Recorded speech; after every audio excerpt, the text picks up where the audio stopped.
In the year Z167, the demon race conquered every inch of the human world, which has now completely fallen. Amidst all this destruction and fire, we see a man struggling to breathe. This is Si Chin, an SS rank lightning assassin, and he is humanity's last hope. This all started 7 years ago, when demon kings suddenly appeared in this world. One of them, named Enru, mocks humans, calling them pathetic and fragile trash. With its arm glowing red, the creature says it's time to fulfill its one purpose. With that, a sphere of dark energy forms in the monster's hand. Then, the demon king shouts for Si Chen to become its food and its power. Next, the attack is launched with full force toward our hero. As he's consumed by the energy, the assassin remembers his sister and his comrades. He also remembers his master and all the dear people he has lost. Angrily, the young man grits his teeth, because those monsters took everything from him. But for them, the warrior promises he'll take his enemy down with him. In this way, he uses his ultimate ability, Terminus Arc, and a blast of light occurs. The demon king is surprised, as it can't move within that golden light.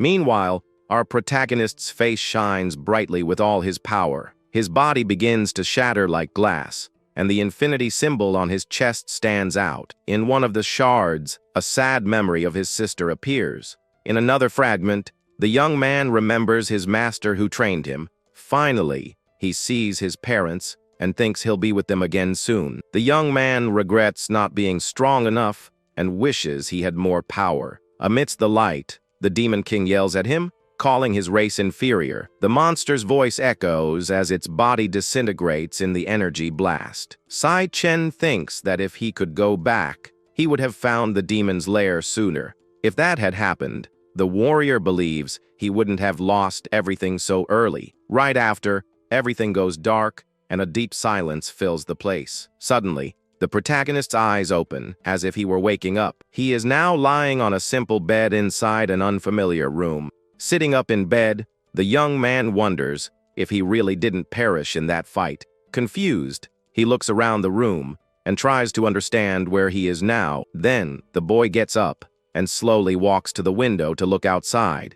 To his surprise, he sees a school infirmary and several students around. The young man is shocked and wonders where all those people came from. After thinking for a long time, he sits down and seems to have accepted reality. The assassin realizes he has gone back 10 years in time to his university days. At that moment, a strange sound echoes through the room, and a sound wave appears in front of him. A message says that the power of gluttony has been integrated and that he has returned before everything began. Looking at a screen, he confirms the date at May 16th, 2157. Si Chen understands that he is 3 years before the descent of the demon kings, and in 3 years the first demon king, named Wrath, will appear in the world. It was the demon Wrath who opened the gates to the underworld, and because of him, the other demon kings followed into the human world. Their arrival was the starting point for total destruction,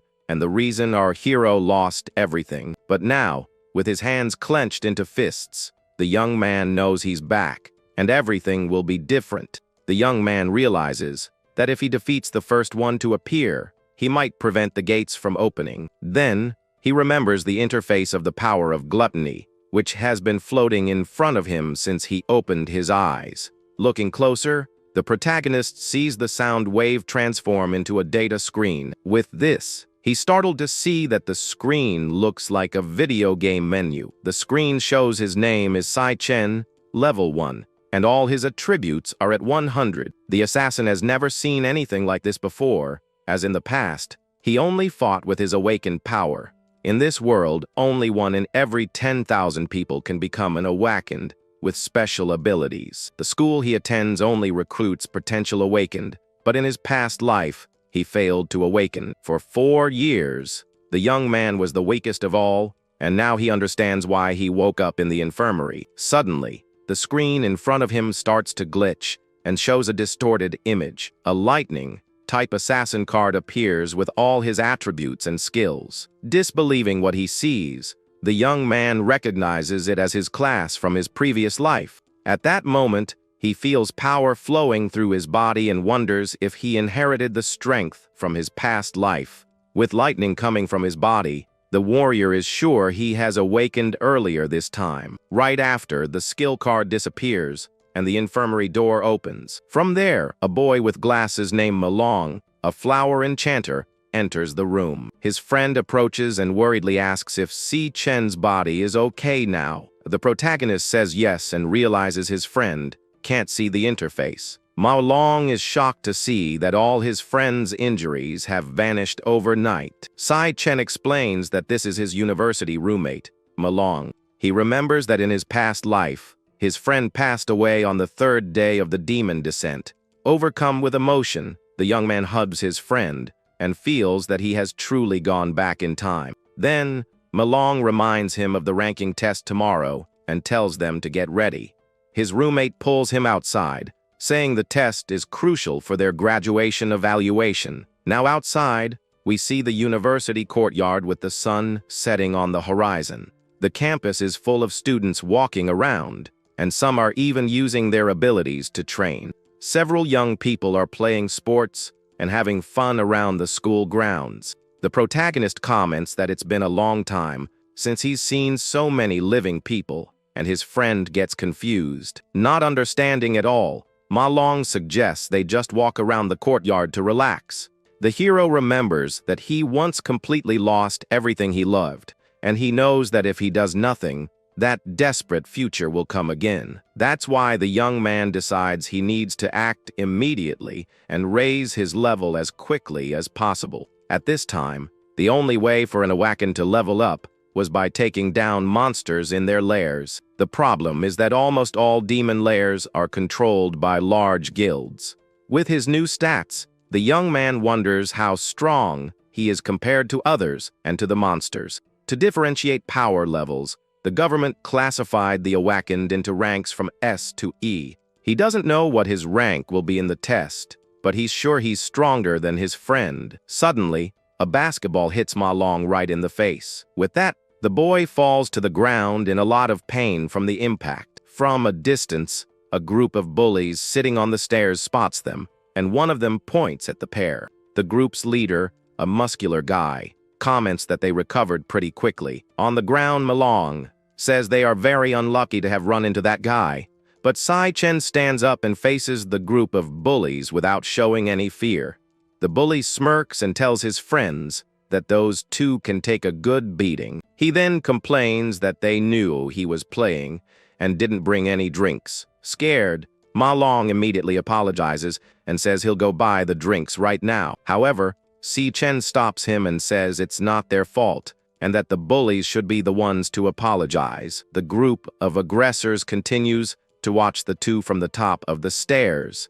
Their leader comments again on the doe's quick recovery. Mao Long despairs, realizing they've run into the same guy again. Once more, our hero stands in front of his friend to protect him. The bully repeats that those two can take quite a beating without complaining. Si Chen recognizes the guy, and some memories from the past start to surface. He remembers when the bully was trying to shove his head in a toilet. Back then, the aggressors held him tightly while he struggled. Ma Long tried to help but was pushed away, unable to do anything. The leader, named Gong Cheng, asks why he should stop and says he's helping him. He says that Si Chen hasn't awakened yet and therefore needs a little push. With a wicked smile on their faces, the other bullies start laughing at the situation. After the boy passes out, they leave, saying the game isn't fun anymore. Then, Ma Long rushes to his friend's side and worriedly asks if he's okay. With tears in his eyes, the young man asks why they never leave them alone. Back in the present, the bully asks if the protagonist said something. He smirks and says that wickedness also exists in the human world and decides to have more fun. Gong Cheng complains again that they didn't bring drinks for him and his friends. Frightened, Malong apologizes and offers to buy the drinks right away. But Si Chen interrupts him and states that they are the ones who should apologize. The bully is confused by the young man's attitude and doesn't understand what he said. Mai Long is terrified by his friend's courage and asks what he's talking about. Gong Cheng then activates his flower warrior power and his arms glow green. Sai-chen's red eyes glow intensely as he faces his enemy. He remembers that Gong Cheng only thinks he's tough because his brother is the council president. Other students watch from a distance and comment that Gong Cheng is going to beat them up again. The crowd calls them useless,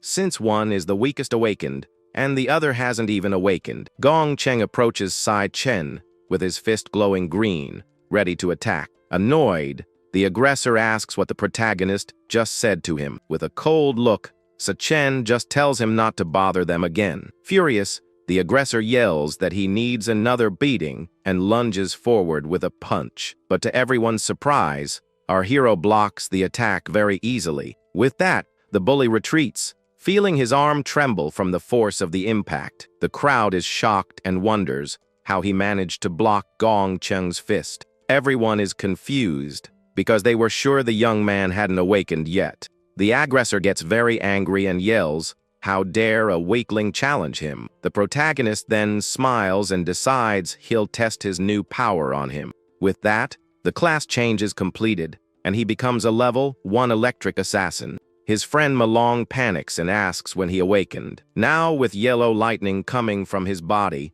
the young man faces the enemy with confidence. Then, the bully uses his indestructible demon armor, and his body becomes covered in rocks. He says he'll show him the taste of his finishing move, and throws a giant punch. Even with the size of the attack, the protagonist doesn't flinch and counters with his own punch. Our hero's fist hits the bully's face with full force, and a lot of blood goes flying. With the force of the blow, the aggressor is launched far away and tumbles to the ground. The onlooker's jaws drop as he took him down with just one punch.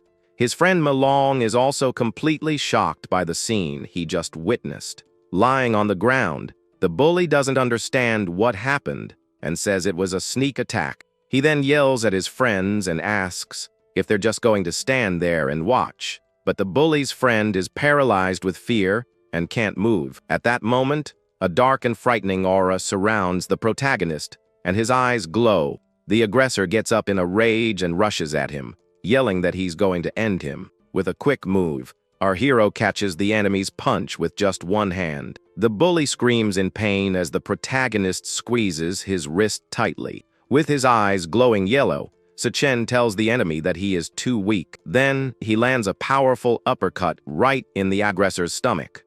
The force of the blow is so great that they are both thrown into the air at the same time. They fly and slam hard against the bleachers, which break from the impact. With that, the bully is left lying on the ground, all beaten up and completely out cold. All the other students run away scared, while Malong stands there, paralyzed. His friend wonders when Sai-chen became so strong like that. Our hero looks at his hand and seems to have reached a few conclusions. First, he knows he can switch to the electric assassin state at any time. And second, his normal state is already strong enough to deal with low-level awakened. This means his current rank is higher than E, but he still doesn't know what it is. However, the protagonist realizes there's still one more problem to solve. He looks at his status screen and sees that even after the fight, nothing has changed. So he wonders why, and a lightning blade forms in his hand. Ma Long and the others become frantic and ask what he's going to do now. With a cold look, the young man points the lightning blade at the fallen bully's face. With a serious look, the young man wonders if the way to gain experience is the same as in the past. Then, he plunges the lightning blade into the bully, who screams in pain from the attack. Suddenly, a female voice says that this is a school and scolds him. The young woman named Ling Yu, vice president of the student council, says the punishment is sufficient. With a smile, she approaches and assures him that the bully won't lay a finger on him anymore. With that, the protagonist lets go of the aggressor, who falls to the ground, nearly unconscious. The young man faces the vice president and asks if the council is eager to protect him. He explains that if people like that guy aren't intimidated, they'll keep bothering them. The bully's friends are scared by the young man's expression and decide never to provoke him again. But still, they don't understand how the two weakest students in the school did that. With a smug look, the vice president just tells her followers to leave. Later that night, we see the men's dormitory at the university with the lights on. Ma Long is yelling at his roommates, saying that Si Chen has awakened. He tells them that his friend took out Gong Cheng, and now his gang won't even look at them. One of the roommates, named Shang Zhou, a core magician, asks where the protagonist is. Impatiently, the roommate yells that an awakened doesn't need basic physical training. Another roommate, named Shang Yu, a flower enchanter, says that Malong's head must have been crushed. Shang Zuo explains that the four of them were put in the same dorm because they are the worst in the school. He brags about being the fourth worst, which makes him number one in that dorm. The magician also says that a person can only awaken one class, and the other two are support types. He's sure that Si Chen looks like a weakling and would never be a lightning assassin. One of the roommates remembers that tomorrow is the final ranking test, and everything will be cleared up. Meanwhile, in an E-rank demon's lair, we see a giant portal of fire. From it emerges Gong Ting, the student council president, with his vice president by his side. He announces the end of that day's training, and everyone bows in respect. The president turns and finds his younger brother, Gong Cheng, waiting for him. The bully, all bandaged up, is leaning against the wall, waiting for his older brother. He complains that he won't be able to sleep if his brother doesn't take care of that matter. Gong Ting just replies that he understands and will handle it for him. With a cold look, the president promises he will resolve the situation for his brother. Later, in a fancy room, the president is having dinner with his vice president. She asks how he plans to handle the situation, and he says the other guy was stronger. The president then asks if that young man is as strong as they say he is. The vice president explains that fewer than 10 people in the school have reached D rank, and since the others don't have access to demon lairs, they have no way to improve. Outside, our hero is running in the rain with 100-kilogram weights. He knows that basic training can improve his physical quality and the limit of an awakened. With a strong enough body, he'll be able to unleash extreme class powers. But even with all the effort, the young man knows this is still far from enough. He remembers that in the year 2160, the Demon King Wrath appeared in the world. A painful memory of his sister being attacked by the Demon King flashes in his mind. It was this same monster named Wrath who opened the gates of the underworld for the other demons. With this memory fueling his hatred, the young man sets his first major goal. He knows the first thing he needs to do is take down the Demon King Wrath. There are 3 years until the monster's arrival, so he needs to grow faster than the enemy. At that moment, the cell phone in his pocket starts to vibrate, interrupting his thoughts. He takes out the device and sees a call coming in through all that rain. To his surprise, it's his younger sister, Si Yun, calling him at that moment. With trembling hands, the protagonist answers the call and puts in his earbud. On the other end of the line, the girl's cheerful voice asks why he called so much. She happily tells him that if she wins a competition, their rent problem will be solved. The young woman notices her brother's silence and asks if it's raining where he is. With a sad smile, he says it's nothing and promises to protect her, no matter the cost. Emotionally, the warrior says it's been a long time since he's heard her voice. Confused, she says they spoke 2 days ago and promises to visit him after the competition. After hanging up, the hero feels that everything has truly started over for him now. He starts running again and decides he will get stronger to protect everything he loves. Later, he returns to the dorm and notices that 8 hours have passed since he got back. In the shower, the young man thinks that he's adapting to his younger, weaker body. Now dressed, he knows he needs to think about a very important problem. Sitting on the bed, the young man reflects that to level up, he needs to go to demon lairs. The problem is that guilds control these places, and he wonders how he's going to fight. At that moment, the power of Gluttony seems to respond, and a loading screen appears. The loading bar moves quickly as the system is finally initialized. With the loading complete, the Gluttony system is activated, and his consciousness is pulled in. The young man is then dragged into a strange and unknown dimension. He passes through several portals and lands in a place unlike anything he's ever seen before. Before him is a red sea and a giant tower that seems to touch the sky. Confused, the young man wonders where he is, since he was just sleeping in his room. He looks around, trying to understand what this bizarre and frightening place is. He is forcefully pulled through dimensional portals to an unknown place. Confused, the young man finds himself before a giant tower surrounded by a red sea. He wonders what this place is, since a moment ago, he was sleeping in his bed. With his eyes fixed on the structure, he questions what that dark tower could be. Suddenly, strange and grotesque monsters begin to emerge from that red sea. A pack of ranked deathhounds appears, and they are all cloud warrior types. The system initiates a class change as yellow lightning appears in his hand. With the change complete, he becomes an electric assassin and decides to deal with the problems. A skill card shows that the lightning assassin class increases his speed by 10 times. With his new speed, the young man easily dodges an attack from one of the deathhounds. He then counterattacks with a lightning blade and cuts the monster in half. With the creature defeated, a notification informs him that he obtained 3 death forests. He realizes that with his current strength, fighting these monsters is very easy. The protagonist comments that defeating these rank creatures is child's play. Seeing his experience points rise, he's sure that this is not a dream. With that, a level up screen appears, and he's happy he can gain experience here. His stats now show level 2, and all his attributes have increased by 5 points. The young man is shocked as he realizes he's gotten a demon lair all to himself. But suddenly, an rank boss appears right behind him to challenge him.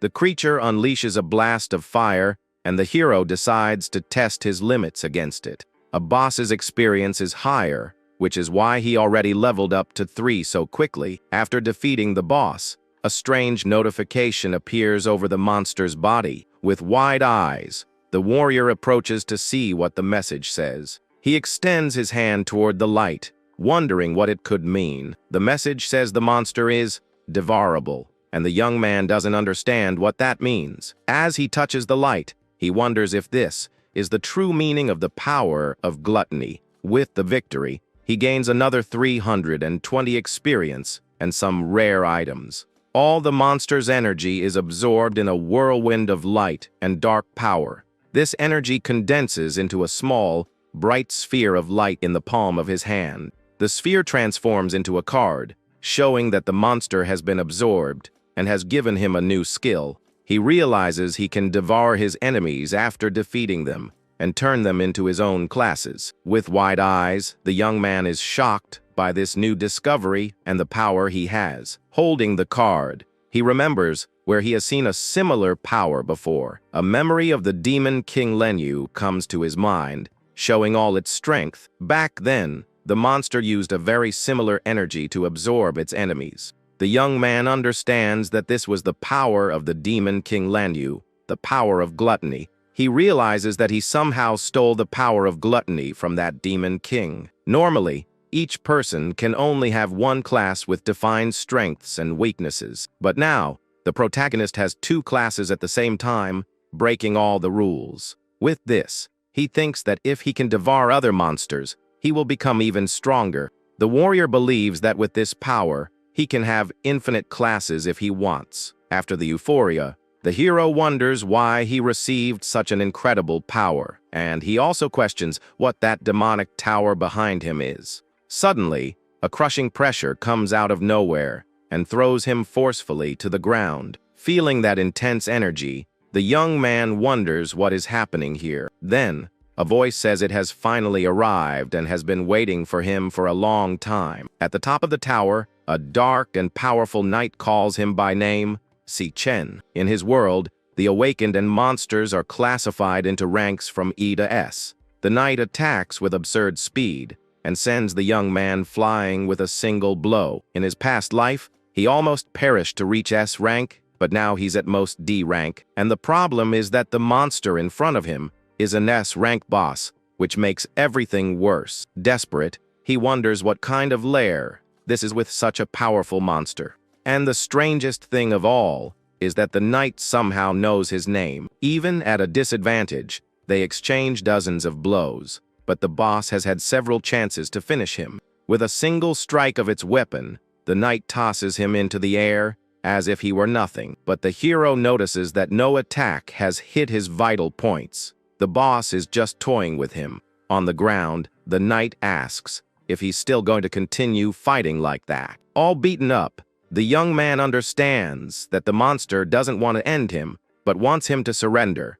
The boss then offers him the chance to guard that demonic tower by its side. With a hateful look, the young man grits his teeth and says he will never stay in that wretched place. The knight attacks him, and a purple blade pierces through his shoulder. With that, a lot of blood splatters everywhere as he stands shocked by the blow. The boss asks if he really thinks it won't end his life right there. It explains that it was only patient because the young man was the only one who managed to get there. With a powerful purple aura, the knight asks for the last time what his decision is. It lifts a giant rock and gives him two options: stay or be crushed. With yellow lightning flashing in his eyes, the young man faces the enemy and makes his choice. Then he shouts that his choice is to take down the boss and charges straight at it. The knight finds the hero's attitude ridiculous and launches an attack with its dark energy. The attack hits the young man head-on, and an explosion of purple and yellow energy occurs. Despite the force of the blow, the warrior manages to hold his ground and faces the boss without fear. He says that during their exchange of blows, he managed to notice a pattern in the attacks. The young man noticed that before each strike, the boss takes 0.4 seconds to prepare. With this information, he predicts the path of the blade and dodges the attack at the last second. And most importantly, after each strike, the enemy has a delay of 0.2 seconds. With this, he knows that if he aims for this opening while the boss is defenseless, he can attack. Using the opening, he strikes the knight's heart with a lightning blade in an instant. The lightning blade has a critical hit bonus and applies paralysis to vital points. With the enemy paralyzed, he uses the skill Thunder God to increase his speed. He knows that those few seconds of paralysis are enough for him to escape. While running, he observed the only source of light in that place and runs towards it. Believing that light is the exit, the young man reaches out his hand to grab it and flee. But to his surprise, the light source simply disappears right in front of him. The knight explains that it was just an illusion and that the exit he's looking for doesn't exist. The boss is impressed that he found the flaws in its attacks so quickly. It says that the young man is truly the one who can bring hope and reveals its true form. The hero is completely shocked because he has seen that appearance somewhere else before. He is sure he has seen that form on the body of the demon King Lanyu in the past. A memory of the final battle of his previous life flashes in his mind at that moment. In that fight, the Demon King had the exact same appearance as the tower's boss. He recalls that in the fight, the Demon King switched between various high-rank classes with ease. The monster used fire and ice powers with a mastery that seemed impossible to achieve. It could also control plants and create entire forests to trap its enemies. And among all those forms, the protagonist vividly remembers one in particular. He clearly remembers that appearance, which was now right in front of him. The tower boss had the exact same appearance as the Demon King from his past life. With this, a theory begins to form in our hero's mind about what happened. He wonders if the boss was devoured by Lanyu's power of gluttony at some point, and since that power is now in his body, he understands that this place is inside him. The monster praises the young man's mental strength and intelligence for figuring it all out. The boss says he has proven himself worthy of everything that place holds, and the young man is confused. Then, a golden SSS rank key appears floating in the air right in front of them. The demon explains that this is the key to the tower, and that it opens the gates to its power. It says that Lanyu devoured many demons, and the strongest were sealed in the tower. The boss then encourages him to devour them and use them as fuel to get stronger. Not understanding, the young man holds the key and asks why the monster is helping him. The demon reveals that even among its kind, there is good and evil, and that its clan was betrayed. It has waited in eternity for a chance at revenge, and now that chance is here. The boss says the young man is the only hope, and the hero asks who it's talking about. The monster points to the tower and says that all the answers he seeks are inside. Then, the boss's body begins to dissolve as it offers its power to the young man. The protagonist is shocked by the offer and asks if he's supposed to take its power. The demon shouts that from this moment on, he must become unstoppable and invincible. It warns him that the demons in the tower won't go easy on him like it did. The boss says he must endure everything and conquer them all, without exception.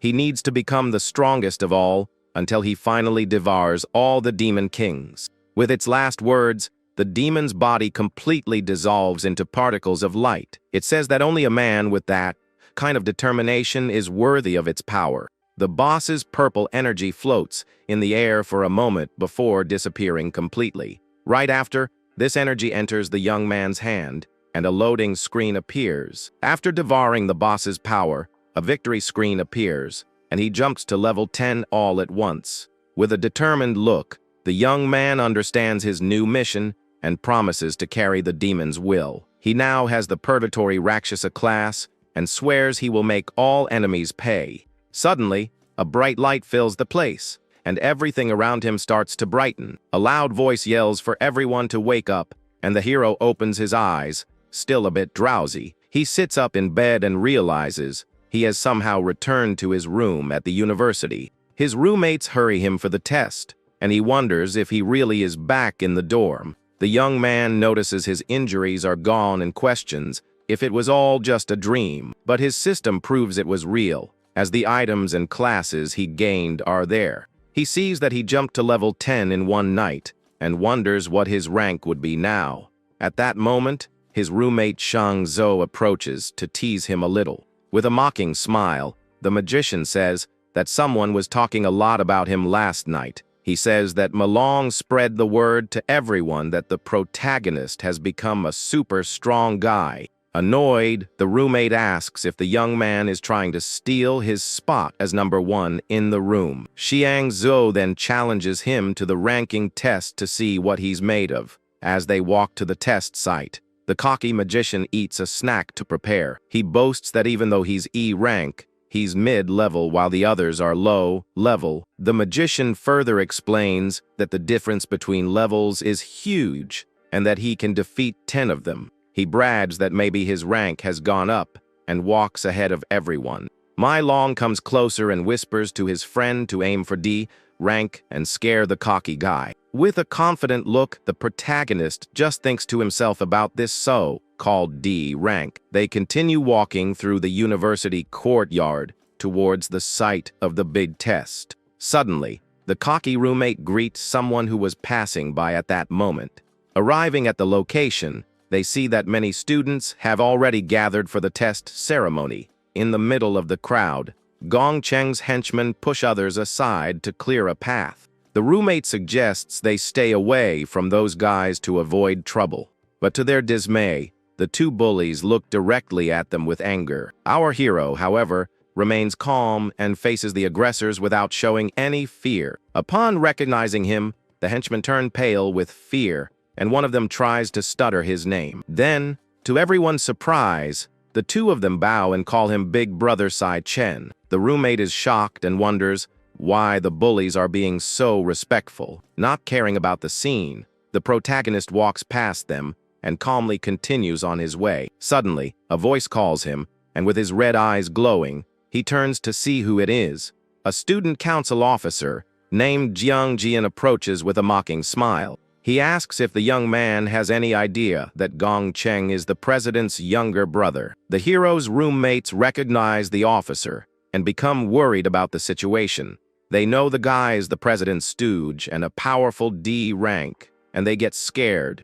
The officer approaches and says he has a great sense of smell for strong people from a distance. But he mocks the young man, saying that on him, he only smells a permanent failure. The protagonist retorts, saying his sense of smell is also good, and that he can sense true strength. Jiang Jian taunts him again, saying he only has the smell of a lifelong loser. With a calm and cold look, the young man asks if the officer is some kind of dod. Furious, the officer yells at him and asks what he just said to him. Before the fight escalates, a voice from afar tells Jiang Jian to stop the commotion immediately. It was President Gong Ting, who says he investigated and that his younger brother was in the wrong. He states that it's fair to pay the price for a mistake, and his lackey agrees at once. The president then stares at our hero with a serious and cold look without saying another word. The protagonist returns the look with the same intensity, and the atmosphere becomes very tense between them. An announcer says the test will begin, and that students will be called by number. Gong Ting walks away, thinking that the young man doesn't seem to be a major threat to him. From a distant window, a blonde woman observes the entire student testing ceremony. A man beside her asks if she has found anyone worth paying attention to. With a smile, the young woman just says that this test could be very interesting. The announcer then calls the next participant, the roommate Xiang Zuo, for the test. Determined, the magician prepares to show his true strength, and his hand glows with energy. He then walks towards the testing portal to begin his power evaluation. It is explained that the test is done individually inside a special training layer. Inside this layer, there is a demon heart that can absorb all of the user's energy. To be tested, the awakened must release all their energy at once into the heart. The magician then launches a powerful energy attack that goes straight for the heart. The heart absorbs all the energy and transmits it to the external equipment through cables. With this, the machine processes the received data and begins to calculate the test result. Then, on the big screen, the result appears and Xiang Zhou is classified as a mid-level E rank. The announcer confirms the registration, while an evaluator asks about the other data. Ma Long becomes anxious, hands clasped, and says that now comes the main event of the evaluation. In addition to the current rank, the test can also measure the maximum potential of each awakened. After a moment, the magician's potential is revealed on the screen as C level. Disappointed, Xiang Zhou regrets not having improved and hoped to achieve D rank. As the next student is called, the magician sits on the stairs and is consoled by his friends. The other two roommates also got E rank and C potential and are dejected together. But suddenly, a result of D rank with B potential appears, and everyone is shocked. The crowd goes wild as the first D rank of the year has just appeared. Sometime later, Jiang Jian, the president's lackey, gets a D rank with A potential. The friends feel even more down as that's already the 8D rank of the day. The evaluators comment that with so much talent, the combat assessment will be amazing. The announcer then calls the next name, and all the students fall silent. Finally, it's Gong Ting's turn, the student council president, to take the stage. The crowd shouts excitedly as he is the young master of the Imperial Guild and very famous. Our hero and his friend Malong just watch the president walk by in silence. The students remember that he was already D rank and wonder what level he will reach now. Inside the testing room, the president prepares in front of the demon heart. With a strange movement, the heart's eye opens to receive the young man's energy. Gong Ting extends his hand and concentrates to release all his power into the heart. He decides to hide some of his strength to create a bigger sensation at graduation. Even holding back, the president is sure he will be #1 in the school's history. On the big screen, the rank and potential bars load with white and gold colors.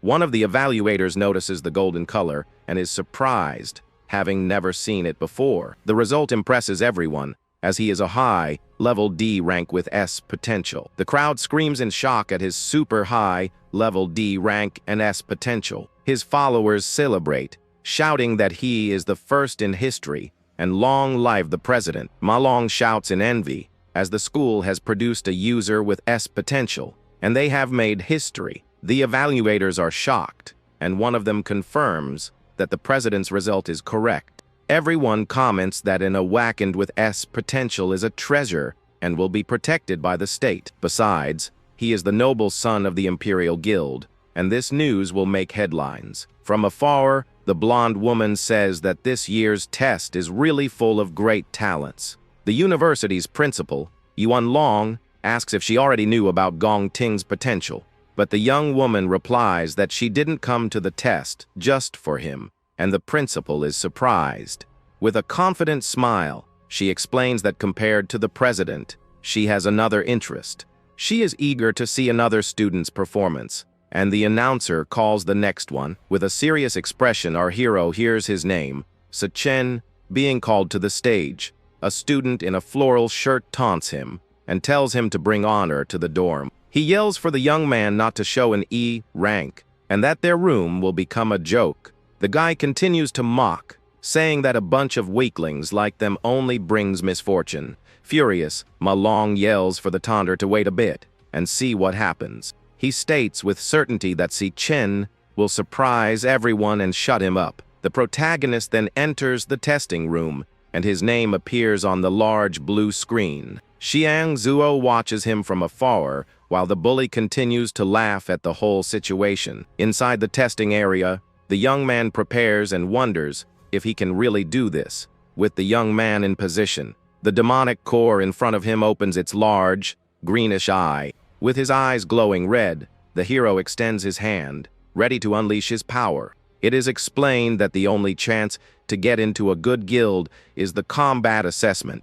In this assessment, students can choose their own classmates to form teams of 10, and the squad that comes in first place will be recruited directly by the Imperial Guild. Therefore, the test is not just for ranking, but also for recruiting new members. With the team complete, Jiang Jian brags that all 9D ranks are on his team. Thus, the strongest team is formed, and everyone shouts that the president will be the best of all. But along with the strongest team, the weakest one also emerges and ends up being eliminated. Worried, Ma Long wonders how long his friend has been inside that room. He looks at the big screen and notices that there are still no results appearing there. Some students start to leave, and one of them mocks that his power is so pathetic it doesn't even register. The president turns and tells his lackey to call the rest of the team so they can leave. But suddenly, the big screen starts to flicker and show an unstable and confusing result.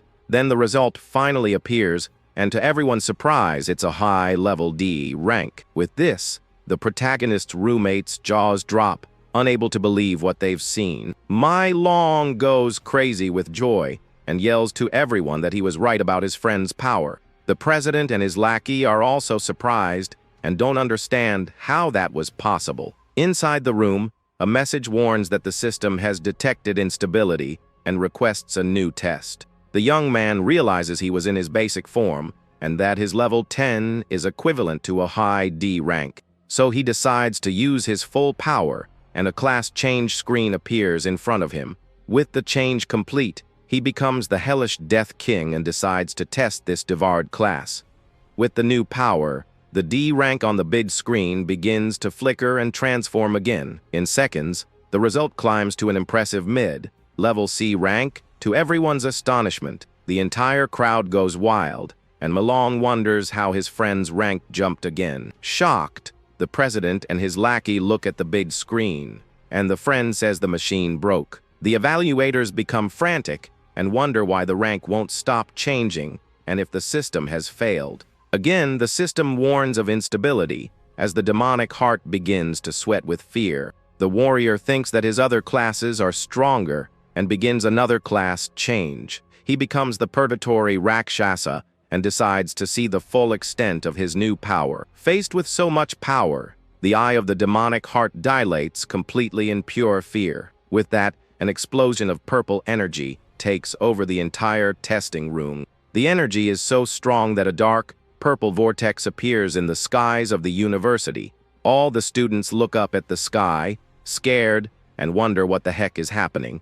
The roommates call it a celestial phenomenon and say that history has been rewritten. With that, they shout that their dorm now has a divine-level monster. On the big screen, the potential letters also begin to flicker and glitch non-stop. Suddenly, the result stops flickering and reveals a gigantic letter S for potential. The evaluators shout again and wonder in shock if that was another S rank potential. Even President Gong Ting is left completely speechless by the test result. But the letter S continues to flicker, and a system error warning appears right after. With that, the letter S multiplies and becomes SS, as the value exceeded the system's maximum load. The president's lackey panics and lets out a desperate scream at the scene. With that, the entire testing machine explodes, and the blue screen shatters into 1,000 pieces. The evaluators run desperately, and one of them shouts that the demon's heart overloaded. Then they enter the testing room and ask if the student inside is okay. But one of the scientists is left speechless when he sees what really happened in there. He realizes that the machine's demonic heart is completely lifeless and dried out. Not understanding at all, the other evaluator wonders if the machine burned out from overuse. The protagonist thinks he pushed it too hard and finished off the heart, but he got a surprise.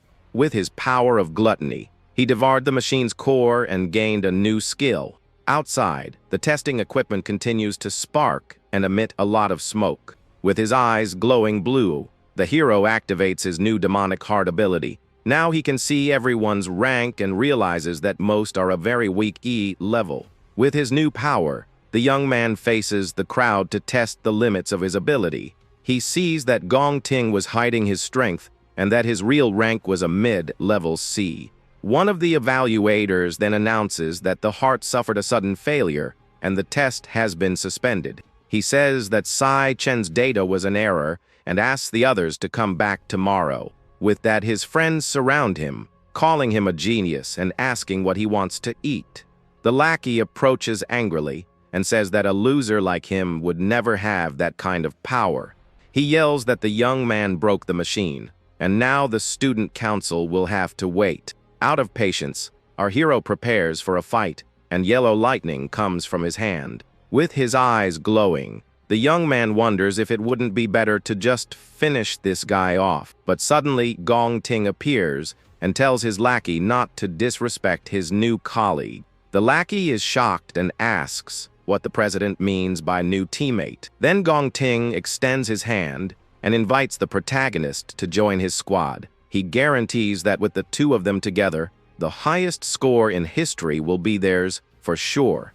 From afar, Malong and the others are shocked that the president personally invited him. The lackey panics, because if the newcomer joins, someone will have to leave the main team. He gets angry and wonders what right the young man has to join the team like that. But he knows that if the president said it, he has no choice but to obey. With a fake smile on his face, the lackey welcomes the new team member. But to everyone's surprise, the protagonist slaps his hand away and refuses the offer. The lackey and the president are completely shocked by our hero's bold attitude. With that, the henchman shouts, but the young man replies that their strength has nothing to do with him. With his eyes glowing red, he says they are too loud and asks them not to bother him. With fire coming from his mouth, the lackey becomes furious as the young man walks away with his friends. The crowd is in shock and wonders how he had the courage to refuse the council president. One of the students thinks he wants to take first place all by himself since his rank is C level. Ma Long and his roommate laugh at the faces the two bullies made in front of them. With a smile, the president says it's okay and that the young man has his own ideas. We see the university courtyard as the students begin to slowly disperse. The principal regrets that the two didn't team up, as he was hoping for a new school record. But the blonde young woman replies that this way, everything became much more interesting to watch. She explains that Gong Ting was born with a silver spoon, and the refusal was a declaration of war. The young woman also comments that the president is not someone easy to deal with, and the fight will be a good one. The lackey complains that he only got attention because of an error and doesn't believe he's C rank. The president wonders if the test wasn't wrong and vows that he won't let anyone surpass him. The henchman then offers to teach the newcomer a lesson on behalf of his boss. Gong Ting asks if he thinks he's a petty person, and the henchman despairs at the question. He says he's not in the mood for karaoke and tells the lackey to handle everything with the team. With a serious look, The president warns that anything the lackey does has nothing to do with him. The henchman stands there, not quite understanding what his boss just told him. But then, with a wicked smile, he gets the message and says it has nothing to do with the boss. 10 minutes later, on the stairs, one of his henchmen gives him some important information. The informant says he heard the young man saying he was going home, and that he left without even eating. Angrily, the lackey crushes a soda can and says the heavens are helping him. With a wicked smile, he thinks that outside of school, it will be easier to deal with the newcomer. Meanwhile, our hero walks calmly down the street, listening to music on his headphones. He remembers that in his past life, a top guild suffered a serious accident. The guild was in a demon lair and encountered a powerful creature never seen before. This creature was actually the demon king of wrath, who attacked everyone with its power. With the guild wiped out, the monster left the lair and descended into the human world. Now, the protagonist knows he needs a plan to find Wrath's lair quickly, and to start his grand plan, he needs a lot of money to finance his search. He goes to the Mithril Monster Exchange, which in the future will be the largest in the entire country. The young man enters the place and sees that weapons and equipment here are essential for the awakened. This is also the fastest way to get money, and he places fangs on the counter. The appraiser picks up one of the fangs and asks where a student got an item like that. The young man says he got it from a monster, and the man is confused, as he's never seen anything like it. A pink-haired employee recognizes it as a Sangson's Fang, an E-rank monster item. The appraiser scoffs at the item, and the young woman explains it can be turned into a scepter or ground down. The appraiser boasts that his shop only serves VIP clients and that he only deals with rare items. He complains that he hasn't had any high-level clients and that he'll never get promoted this way. The man decides he won't bother and passes the task to the new employee. With that, he leaves, telling the young woman to work hard because he expects a lot from her.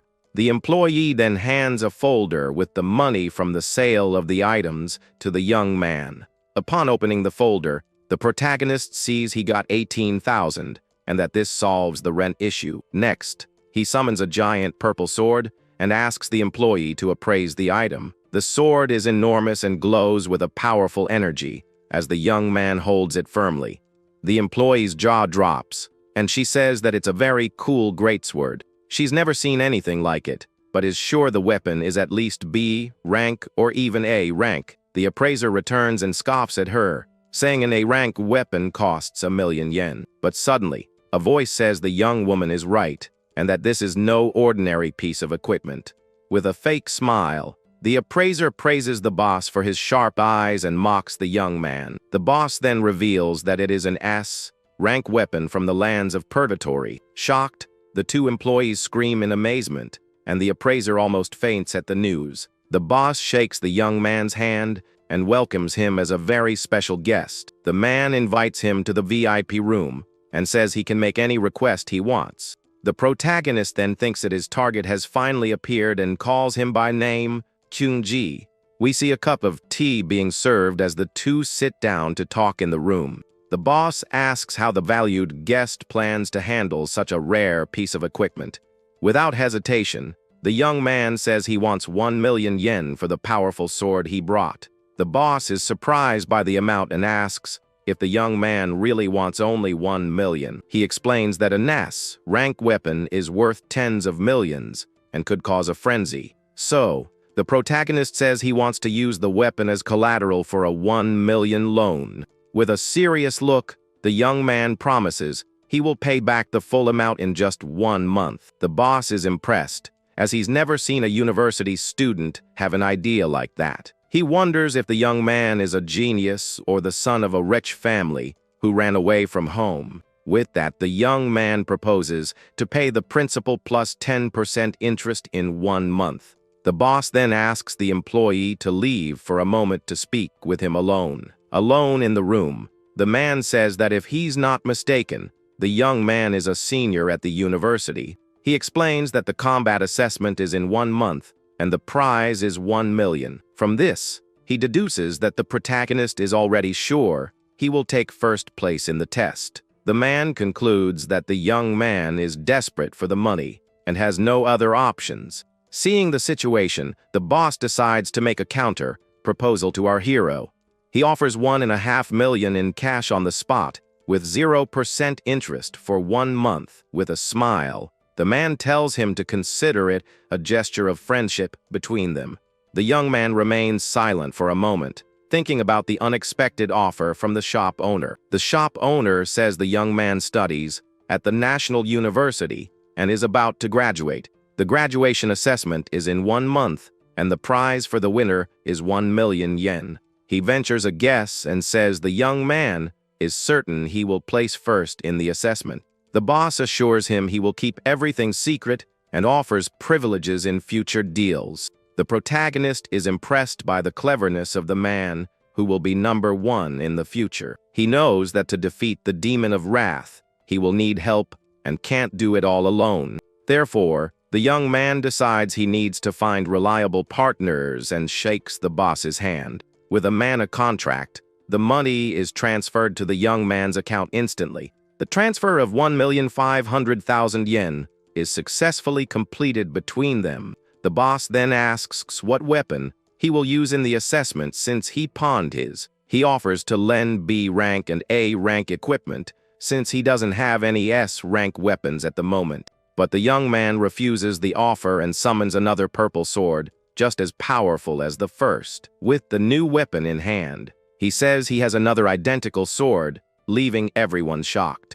The boss and his employees are left speechless and wonder what the heck this young man is. The man then bids him farewell as a valued guest and a true young hero. The boss also promotes the employee to supervisor for keeping the guest in the store. Now outside, the protagonist prepares for the next stage of his plan. He says he needs to buy something important and gets into a taxi to go to another place. The young man arrives at the Heron County long-distance bus station to meet someone. He remembers that in the past, financial problems haunted him and his sister for a long time. Back then, he hadn't awakened, and no guild would accept him for real work. To pay the rent, he did odd jobs and worked desperately wherever he could find a position. He and his sister, Sayun, lived on almost nothing and could barely pay the month's bills. His sister was accepted into the International Academy of Arts, but had to turn down the offer.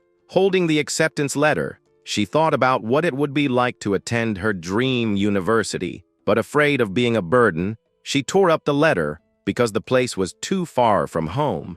The young man waits at the station and thinks that his sister must have already arrived to visit him. Suddenly, a familiar voice calls him, and he turns to see who it is at that moment. His sister, Sayun, scolds him for being at the entrance and not the exit as they had arranged. With a smile, the young woman asks if he's confused from working too much again. The protagonist is frozen, as it's been 7 years since he last saw his sister alive. The girl complains that he's not going to help her with her luggage and tells him to hurry up.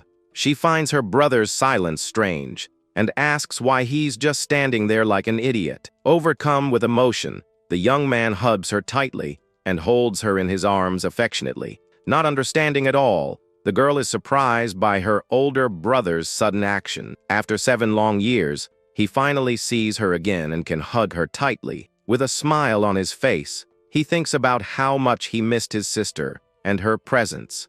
The girl complains that he's trying to suffocate her and pushes him away angrily. She says he's been acting weird and asks if he got rejected by some girl. The two then walk down the street together as she tells him how fun the trip was. The protagonist watches her with a smile and thinks about how he will protect everything he loves. With a determined look, he promises that he will never let his sister suffer again. From a distance, someone watches the two and says that this is the only road that leads home. The lackey sets up an ambush and tells his men to attack as soon as the target appears. With a wicked smile, he promises that he will make the young man taste the consequences of provoking him. One of the henchmen asks if they aren't going too far, since they brought so many men. The lackey says he was going to go easy, but the young man's attitude was too annoying for him. He remembers the protagonist's words and how disrespectful he was to him. With that, the the bully orders his men to beat him up, so he can't participate in the assessment. He shows his D-rank dagger and says he's one of the best assassins in the entire school. Meanwhile, the two siblings walk calmly down the street, unaware of the ambush. The girl notices that her brother is acting strangely and asks if it's because of the assessment. She says that a stubborn person like him wouldn't worry about silly love problems. With that, she encourages him, saying that life is a long road and opportunities will come. Then, the young woman starts singing a motivational song to cheer up her older brother.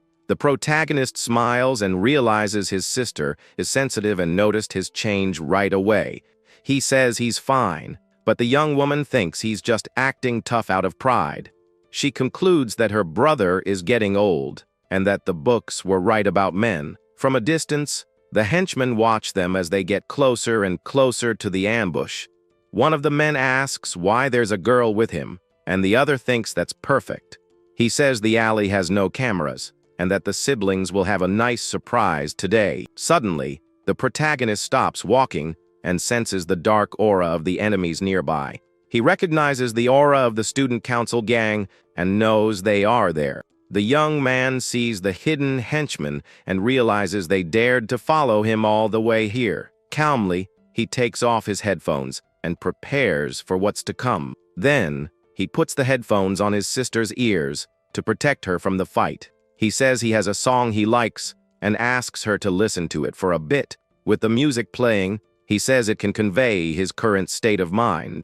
The young man steps away and prepares for the fight that is about to start in the alley. He thinks that now he'll be able to understand his older brother a little better. With his eyes glowing blue, he uses his new ability and sees the rank of all the enemies. As the music plays, the girl closes her eyes and concentrates on the melody she hears.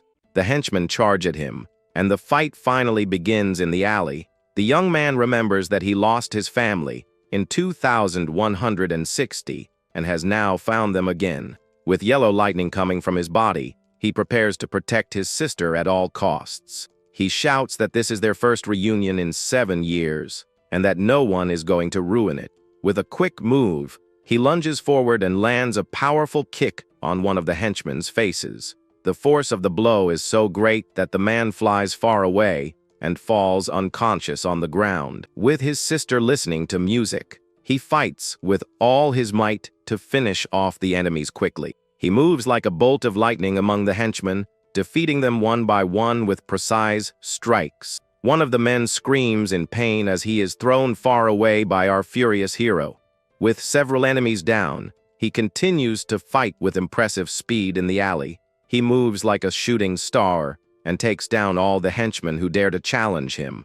One of the henchmen tries a surprise attack, but our hero dodges it with ease. With a quick move, he grabs the enemy's arm and risks everything to protect his sister. Next, the young warrior twists the aggressor's arm with all his strength and power. The man screams in pain as he feels his bone break from the force of the blow. Without mercy, he lands a powerful punch right on the enemy's face, who drops instantly. He continues to fight with incredible speed, taking down several other henchmen in the alley.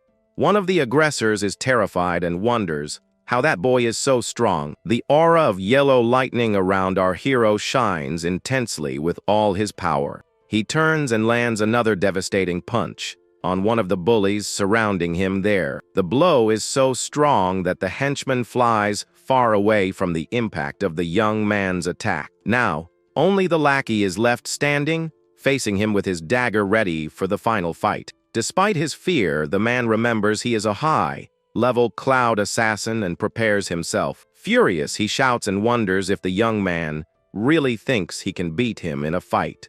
But in the blink of an eye, our hero appears in front of him and attacks him with everything he's got. The lackey is thrown far away, as if he were nothing by the force of the blow. He flies across the alley and slams hard against the wall on the other side of the street. Before he falls, the young warrior hits him again with another powerful punch in mid-air. With one last devastating blow, he finishes the fight and leaves the lackey on the ground for good. The bully falls to the ground, all beaten up and completely out cold after the major beatdown. The force of the attack was so great that it opened a small crater in the alley floor. Lying on the ground, the aggressor sees the young man's shadow slowly approaching him. Standing over the enemy's body, our hero faces him with a cold and very serious look. He says he clearly warned the lackey not to bother him like that anymore. With his eyes glowing red, he asks if the bully doesn't understand human speech.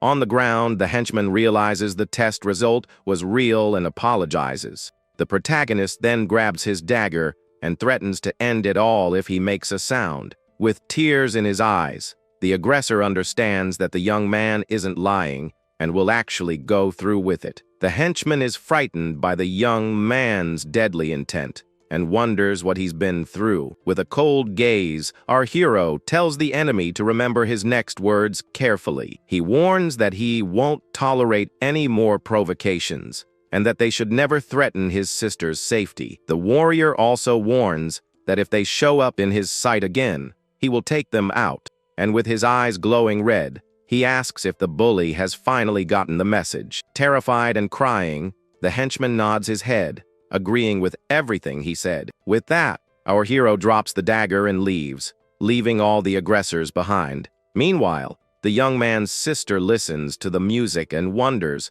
why it makes her want to cry. With a tear in her eye, she thinks that they just saw each other a few days ago and doesn't understand the feeling. The young woman feels that the music makes it seem like her brother has been through a lot in his life. She then angrily takes off her headphones and complains that he's being very annoying with that song. After the scuffle, the protagonist approaches his sister and hands her a gift box. With a smile, he says that the gift is for her and shows her a golden pen in the box. The young woman is shocked because it's a brand new holographic mana drawing pen. She takes the gift and asks where her brother got the money for something so expensive. The girl says they should return it, but the young man remembers that he failed to protect her in the past. With his injured hand, the young man clenches his fist with great force and determination. He then promises himself that in this life, he will protect everything she loves most. Back in the alley, we see the henchmen on the ground, and one of them is calling for an ambulance. Later, the young woman tests her new pen and starts drawing something bright in the air. With the pen, she draws a holographic fish and is amazed at how easy it is to use. Our hero eats his sister's noodles and says he's happy that she liked the gift, but the girl reminds him that they still have to pay the rent and can't spend so much. To this, the young man replies that he's already paid the rent for the entire year, leaving her shocked. He makes up a story that he started a small business with a friend, and that's how he got the money. Suspicious, the young woman stares at him and thinks that he's a terrible liar and is hiding something from her. But she sees the happy smile on her brother's face and realizes it's been a long time since she's seen him like that. After the fight, the young man returns to his sister, who is still listening to music, unaware of anything. Sitting at the table, the girl asks him not to push himself too hard, no matter what happens. With a gentle smile on his face, the young man agrees with his sister's concern. Elsewhere, a man receives news that Zhang Dai is seriously injured. His injuries are so severe that not even the best healer could fix him up in a month. This guy didn't expect the aggressor to go after Si Chen and get beaten up so badly. A woman sitting in an armchair hears that because of this, the bully will miss the assessment. But he says it doesn't matter, as the team is just getting rid of a burden with poor skills. Then the young man walks alongside an older man who seems to be important there. He is Gong Xuan, the director, who complains that Si Chen is always involved in trouble. The director mentions that he confirmed the internal results of the young man's last rank test. With that, he confirms that the protagonist is indeed a C-rank combatant at that moment. The woman says that his father invited the vice president to watch his performance. The green-haired young man listens to everything in silence with a serious and very confident look. Gong Xuan says that if things get worse, he'll ask his niece to fill the spot. At that moment, the young woman looks at him with a smile and tells him not to worry about it. She tells her uncle that he worries too much about small, unimportant things. The rival then asks if they really think he used his full strength in the test. He promises that on the day of the combat assessment, he will show everyone who is the strongest. With a defiant look, he makes it clear that no one is going to steal his big moment. Meanwhile, in the university dorm, our hero takes a shower to relax. He thinks about how he completed his 100-kilometer training and solved his financial problems. His next task now is to win the $1 million scholarship and pay off his loan. The contract made with King Jim must be honored, as he will need help in the future. Lying in his bed, he reflects that there is less than a month until the final assessment. With this in mind, the young man decides he needs to level up a few more times before the big day. Then his gluttony system activates and transports him to a mysterious place. Before him appears a giant, dark tower that stretches up to the red sky. The system shows that his weakest class, the Hell Death King, has reached C rank. But his strongest class, the Purgatory Rakshasa, exceeds the system's limit.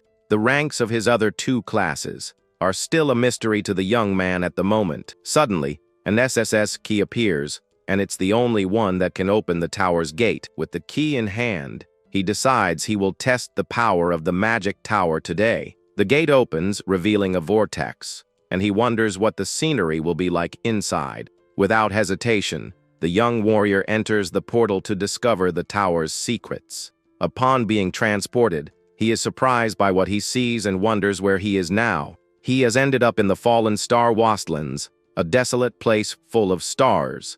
The protagonist feels something strange and doesn't understand why his body is so heavy. With a groan of pain, he falls to his knees, unable to stay on his feet. He realizes the gravity there is insanely strong, being 10 times greater than normal. The door has vanished, and to get out, he needs to defeat the boss using only 30% of his strength. The young man understands that he needs to adapt as quickly as possible to survive there. Suddenly, a B-rank ghost lion appears and prepares to attack the young man. To fight, he begins to switch classes and prepares for the upcoming combat.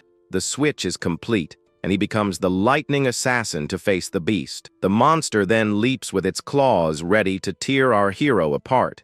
With his new speed, he dodges the attack and moves like a lightning bolt across the scene. He feels his body is heavy and knows he needs to end the fight as quickly as possible. His attack hits the target, but fails to cause damage or paralysis to the creature. Surprised, the young man can't believe his vital strike just barely missed the target. The gravity affected his speed and precision, causing the lion to almost crush him. His assassin class has lost its advantage, and the beast easily dodges his strikes. With that, he decides to change tactics and goes for an all-out close-quarters combat. Seeing that it wasn't going to work, he decides to switch to his strongest class, the Rakshasa. Each class has its own advantages, and the warrior class is perfect for this situation. Close-quarters combat depends on strength and endurance, and his new class has plenty of both. With his new power, he accumulates the maximum amount of gravity for a devastating blow.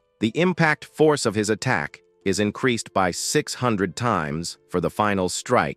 In this environment, the force of his punch is amplified 60 times more than normal. The beast faces the blow with fury, unaware of the power that is about to hit it. With a furious cry, the young man unleashes a pillar of energy that hits the lion head on. His gravity calamity skill explodes with force, destroying everything around him. After the devastating attack, the young man falls to the ground, exhausted and panting, with a trembling hand.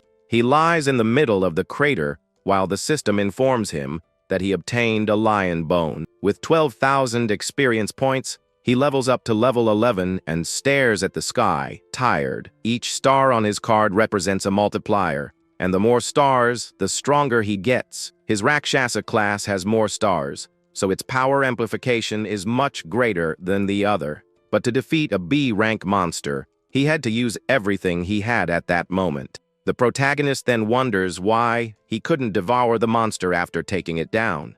The system didn't show the devourable mark on the creature's body as usual. Furthermore, the gate to the next floor also didn't appear after his great victory.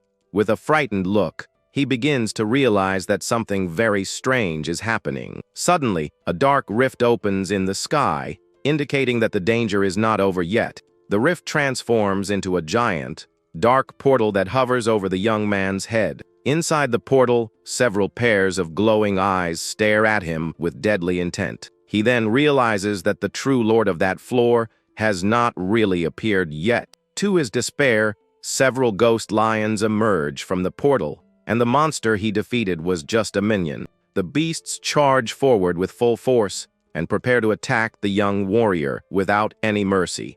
With no time to react, he is surrounded and brutally attacked by the space monsters. At that moment, he remembers the Rakshas's words about the pain that awaited him there. The warning said that he needed to endure everything that came his way without giving up. With a cry of determination, he understands that he needs to conquer everything to survive. The young man then wakes up from his nightmare, panting and in a cold sweat in his dorm bed. He sits up in bed and tries to calm down while his roommate sleeps peacefully. With a hand on his neck, he realizes that the pain in his dreams is frighteningly real. But to get stronger, he knows there are no shortcuts, and his journey has just begun. Days later at the university, students gather for the final combat assessment. Director Gong Xuan and another important man watch the students from the main auditorium.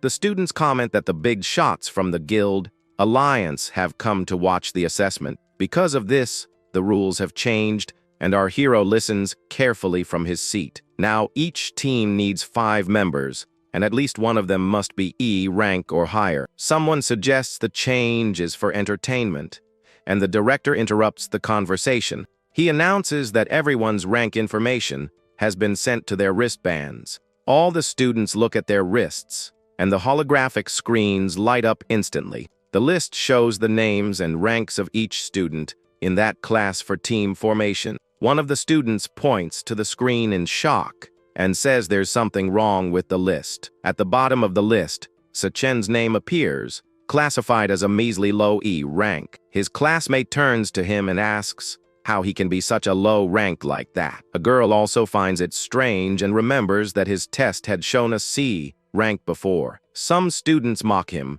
and say they were thinking of teaming up with him, but not with such a low rank. With a wicked smile, the rival thinks that now no one will want to team up with our hero. Another student scoffs, saying he must regret turning down Gong Ting's invitation. The green-haired young man just watches everything in silence with a serious and calculating look. From his chair, the director glares at his nephew with a look of pure disappointment and contempt. He wonders when the young man will learn to use power and human nature to his advantage. With a wicked smile, he decides he's going to teach his nephew a lesson once and for all. He then tells the students to hurry up and form their teams for the assessment. Instantly, a crowd of students surrounds Gong Ting and begs to join his team. Everyone offers their skills and promises they won't get in the team leader's way. One of the team members shouts that they can only add one more person at most. Half an hour later, almost all the teams are formed and ready for the big assessment. Several groups celebrate while wishing each other good luck inside the room. One of the protagonist's friends says that no one wanted to join their team after they asked around. With only 4 members, he fears they won't even be able to participate in the final assessment. His friend with glasses finds it strange how our hero's result was the lowest of all. The young man feels that the rules are deliberately targeting their dorm on purpose. The assessment is everyone's only chance to show their worth to the major guilds. In the Devil's Cave, the number of monsters is determined by the number of team members. In other words, the more people on the team, the more monsters they'll have to face in the assessment. That's why no one wants to team up with low-rank people, so they won't be a burden. The 3 lowest E-rank students in the school are all in the same dorm, just by bad luck. Suddenly, a group calls Sang Zuo over to join their team right then. They say they're just one person short, and that he won't want to team up with the failures. With that, the young man understands that if he doesn't join them, he'll be abandoned by everyone. his low-rank friends would be left behind and lose their qualification. With a serious look, the young man refuses the offer and says he won't abandon his friends. He states that the dorm agreed to form a team and that he won't break his promise. The other team gets angry and says he doesn't know what's good for him. Looking at the list, the friend with glasses gets desperate, as almost everyone has already formed their teams. With that, the young man glares at the director, and his eyes glow with a mysterious green light. He realizes the director and Gong Ting have the same last name and are from the same family. Then he understands that the director tampered with his rank so that no one would team up with him. Angrily, he decides that he will participate in the assessment no matter what and changes his class. The switch is complete, and he prepares to show everyone his true power.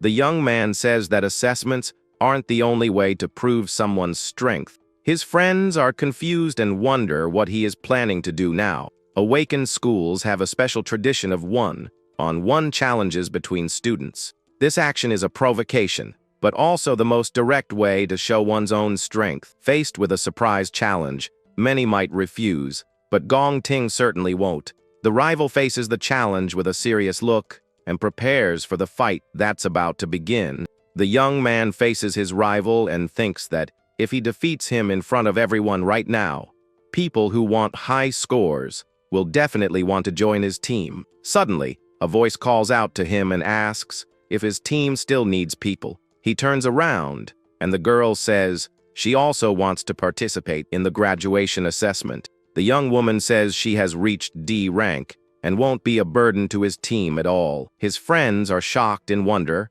when he met a girl like her. The rival's cousin is also stunned and asks what the girl is talking about. Even the director is surprised by the girl's action and nearly drops his lighter. As she walks, the other students wonder why she wants to team up with him. They comment that she's an exchange student with a mysterious past. Angrily, the director calls out to her and says she can't participate in the final assessment. He says she has never taken a rank test and her participation is against the rules. Suddenly, the school's principal appears and agrees with what Gong Xuan is saying. The man with the mustache is terrified and wonders why the principal showed up there. The school's principal asks what the young woman is doing trying to participate in the event. Our hero remembers that the principal's class is warrior and he doesn't have teleportation. The young woman says the assessment is only meaningful if everyone's real strength is shown. The protagonist tries to use his ability to see their ranks, but something goes wrong. His power can't detect their ranks, which leaves the young man quite scared. Gong Xuan agrees with the principal and says the school has always followed the rules. The principal says that the university's purpose is to cultivate high-class awakened ones. He says that the graduation assessment is a decades-old and very important tradition. With a serious look, he asks how the school can bear the responsibility. The man with the mustache realizes the principal is talking about him and his sabotage. He wonders if all this drama is because of our young protagonist. With that, he decides it's not worth picking a fight with the school's principal.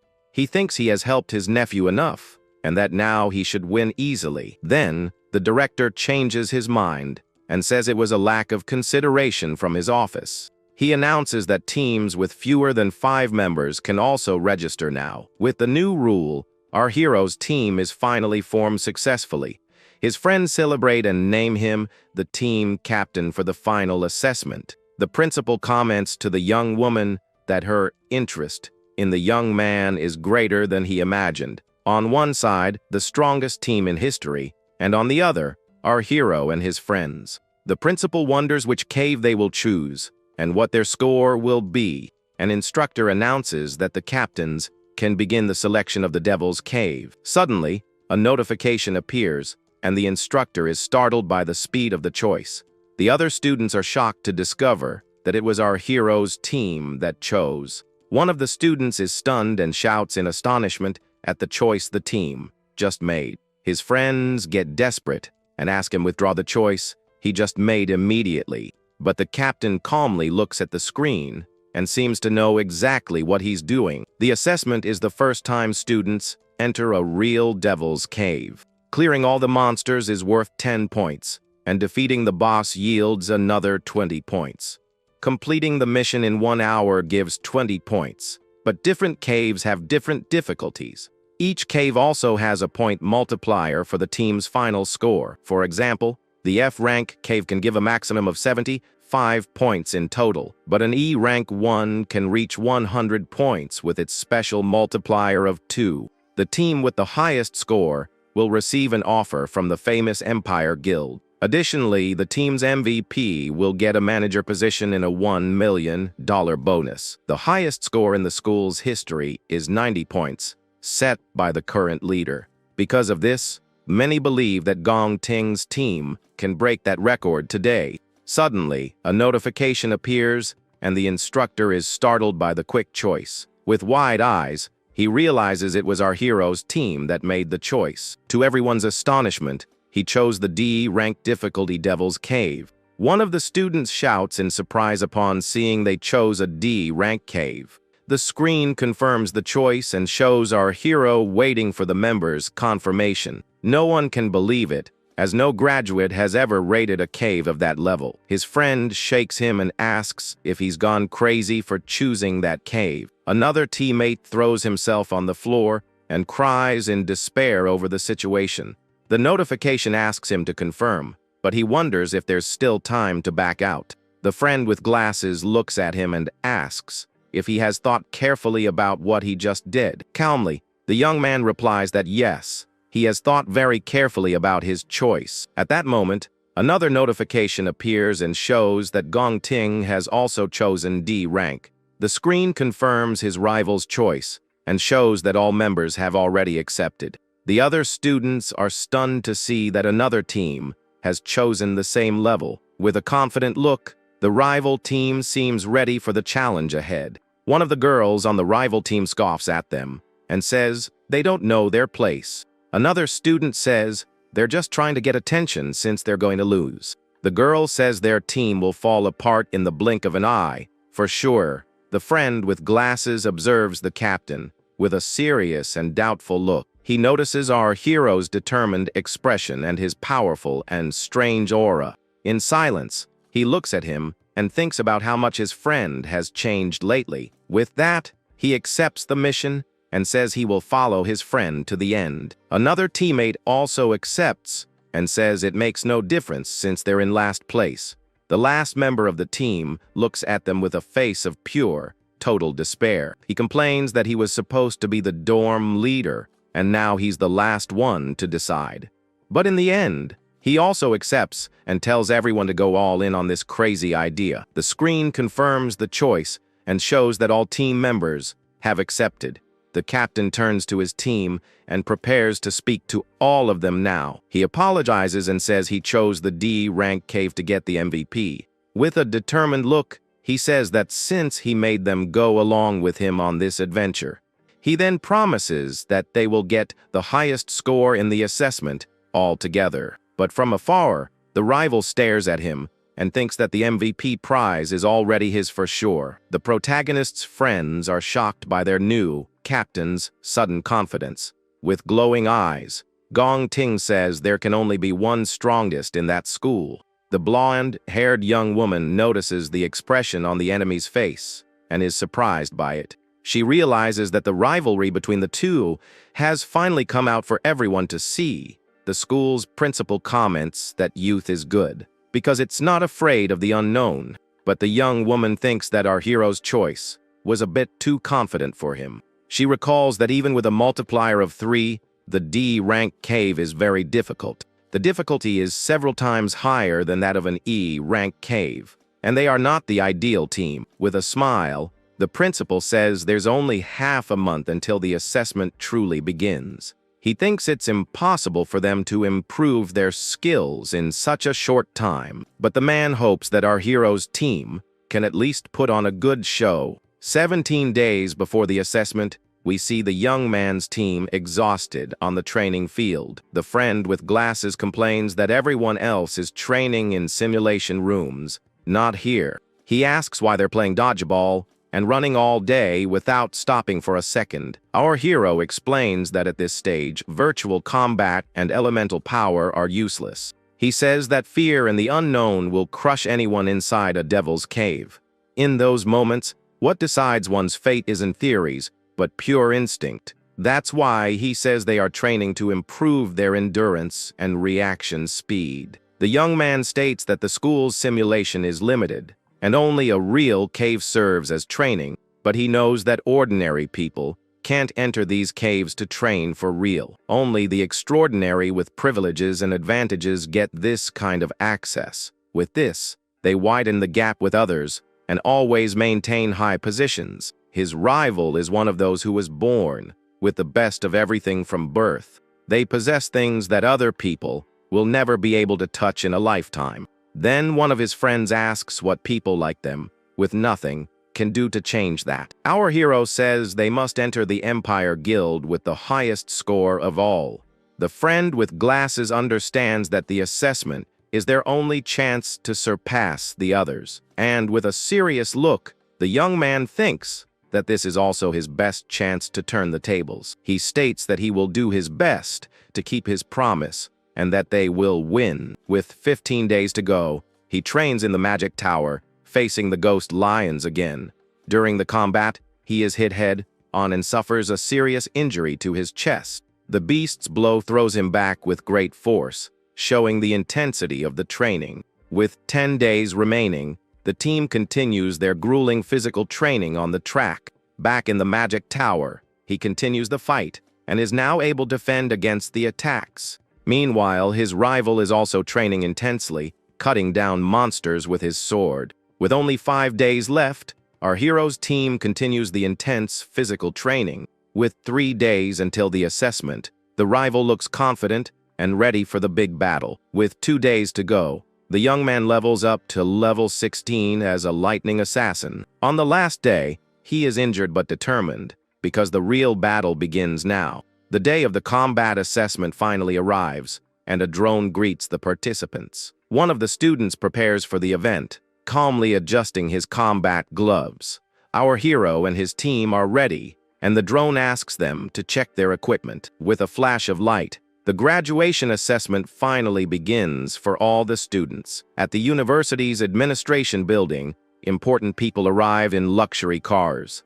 Director Gong Xuan greets a man who seems to be very important there. He is Gong Lin, the co-founder of the Empire Guild and the father of our hero's rival. From a window, some people watch and are impressed by the man's appearance. Shortly after, a limousine arrives, and everyone wonders who is inside the vehicle. A man with reddish hair gets out of the car and appears to be someone very important. This is Carl Cavendish, the vice president of the World Guild Alliance, a heavyweight figure. Everyone is shocked to see that such an important person came to watch the assessment. One of the observers comments that it's a once-in-a-lifetime chance to see these people.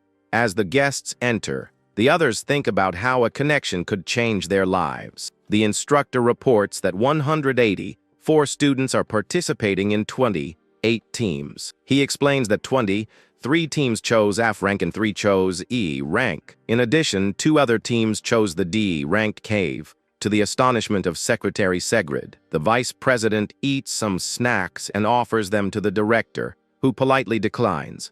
The instructor explains that since the students have no experience, they can barely handle F-rank monsters. A student faces a saber-toothed salamander in the F-rank cave, but they struggle to fight against the giant version, which is the F-rank lord. In the E-rank cave, however, the situation is completely different and more dangerous. The strength of each monster there is the same as an F-rank lord, as seen before. One of the students despairs as the difficulty has exceeded all his expectations.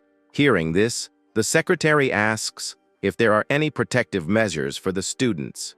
The instructor reassures her, saying that the students are their most precious resource. For this reason, armed personnel from the Empire Guild monitor all the Devil's Caves. Additionally, the wristbands they wear have an emergency teleportation function. One of the students gives up and activates his wristband to leave the assessment immediately. As soon as the command is given, they are teleported out of the devil's cave. The secretary comments that even so, 2 teams chose the difficult D rank cave. The instructor agrees and wants to see for how many minutes they will manage to hold out. He then thinks that those brats will flee the cave in no time, for sure. The D rank cave is a cloud forest with a cold, snowy environment. Suddenly, they come across a strange creature and wonder what it is. It's a ghost bat monkey, a D rank monster that looks quite terrifying. The captain explains that they are good at group attacks and aerial dives. With that, he warns everyone to stay on constant alert for aerial attacks. Without warning, the bat monkeys begin to dive and charge toward the team. Our hero shouts and warns his friends that the monsters are coming to attack. One of his friends is almost hit by the flying creature's high-speed attack. Another team member also jumps to dodge the bat monkey's swift attack. Lying on the ground, they are surprised that they manage to dodge the monster's attack. Suddenly, one of the creatures is taken down and falls hard into the snow right in front of them. One of the friends turns around startled and can't believe what just happened there. He single-handedly and instantly took down 3D rank monsters at once. With his eyes glowing, he says their strength isn't enough to fight, so he tells everyone to protect themselves and to leave the rest to him. But the monsters keep attacking, and his friends have to dodge to survive. One of them fails to dodge in time and is thrown hard against a tree. He then understands why they trained their reaction speed and explosiveness so much. The captain never expected them to help, but rather that they could protect themselves. The dorm leader gets annoyed at having to depend on our hero to graduate. Meanwhile, the young man uses his lightning powers to face the monkeys alone. More and more monsters fly towards him, trying to take him down at any cost. With his speed, he unleashes a flurry of blows and hits several creatures in the air. One of his friends didn't believe he was so strong, but now he sees it with his own eyes. He thinks the young man is so strong that he doesn't even seem like a mere student graduating there. Another friend wonders when the young man became so reliable and feels left behind. Suddenly, one of his friends yells and warns him to be careful, as another monster is coming from behind. The reflection in the friend's eye shows the monster approaching for a surprise attack, but the dorm leader uses his fire power and prepares to intercept the creature. He hits the monster and says they can't be dead weight and just depend on the captain. With that, the other two look at each other and understand that this isn't just their friend's assessment. With a war cry, he declares that the graduation assessment belongs to all of them too. The long-haired friend agrees and releases his green energy to help in the fight. He then uses his ability and summons several vines to trap the flying monsters. The vines move quickly and manage to trap one of the creatures in mid-air. The beast struggles but can't escape as the other friend prepares on the ground. To his astonishment, the creature breaks free instantly, and he can't believe it. At that moment, the friend with glasses uses an ice power to freeze the flying creature. He yells that he managed to slow it down and asks the other friend to attack with everything he's got. The long-haired young man also gets ready and says that now the monster won't escape. Together, they combine their powers and trap the monkey with both ice and vines at once. With the target trapped, the dorm leader concentrates his energy and creates a fireball. He then launches his explosive flame projectile with all his might against the enemy. The fire attack hits the monster head-on, causing a large explosion on the scene. The creature screams in pain from the impact, but it seems the blow wasn't enough. The young man is startled by the beast's resilience and launches more fireballs to attack. The multiple projectiles hit the target squarely, pushing it back with the explosion. The long-haired friend complains that he can't hold the monster any longer with his power. The young man with glasses is also at his limit and starts to break into a cold sweat from the effort. Seeing this, the dorm leader decides to go all out and prepares his strongest attack. With a look of pure fury, he prepares to unleash all his power at once. His final ability explodes with force, destroying the monster in a huge fireball. After the explosion, The drone appears and congratulates the team for defeating the ghost monkey. Exhausted on the ground, the three of them celebrate having managed to defeat a D-rank monster. From a distance, the captain watches everything in silence with a faint smile on his face. They then call out to the protagonist, and the system shows that a monkey bone has been obtained. The dorm leader boasts and says that defeating that creature was a piece of cake for them. With a smile, the captain congratulates them as the drone announces that all the monsters are gone. In the observation room, the director is shocked and can't believe what just happened. He wonders how inexperienced students took down an above-level D-rank monster. The rival's father and the vice president just watch the scene in silence and with seriousness. With a smile, the vice president comments that the young man is doing very well in the assessment. He continues to watch the screen closely, which shows a close-up of our hero's face.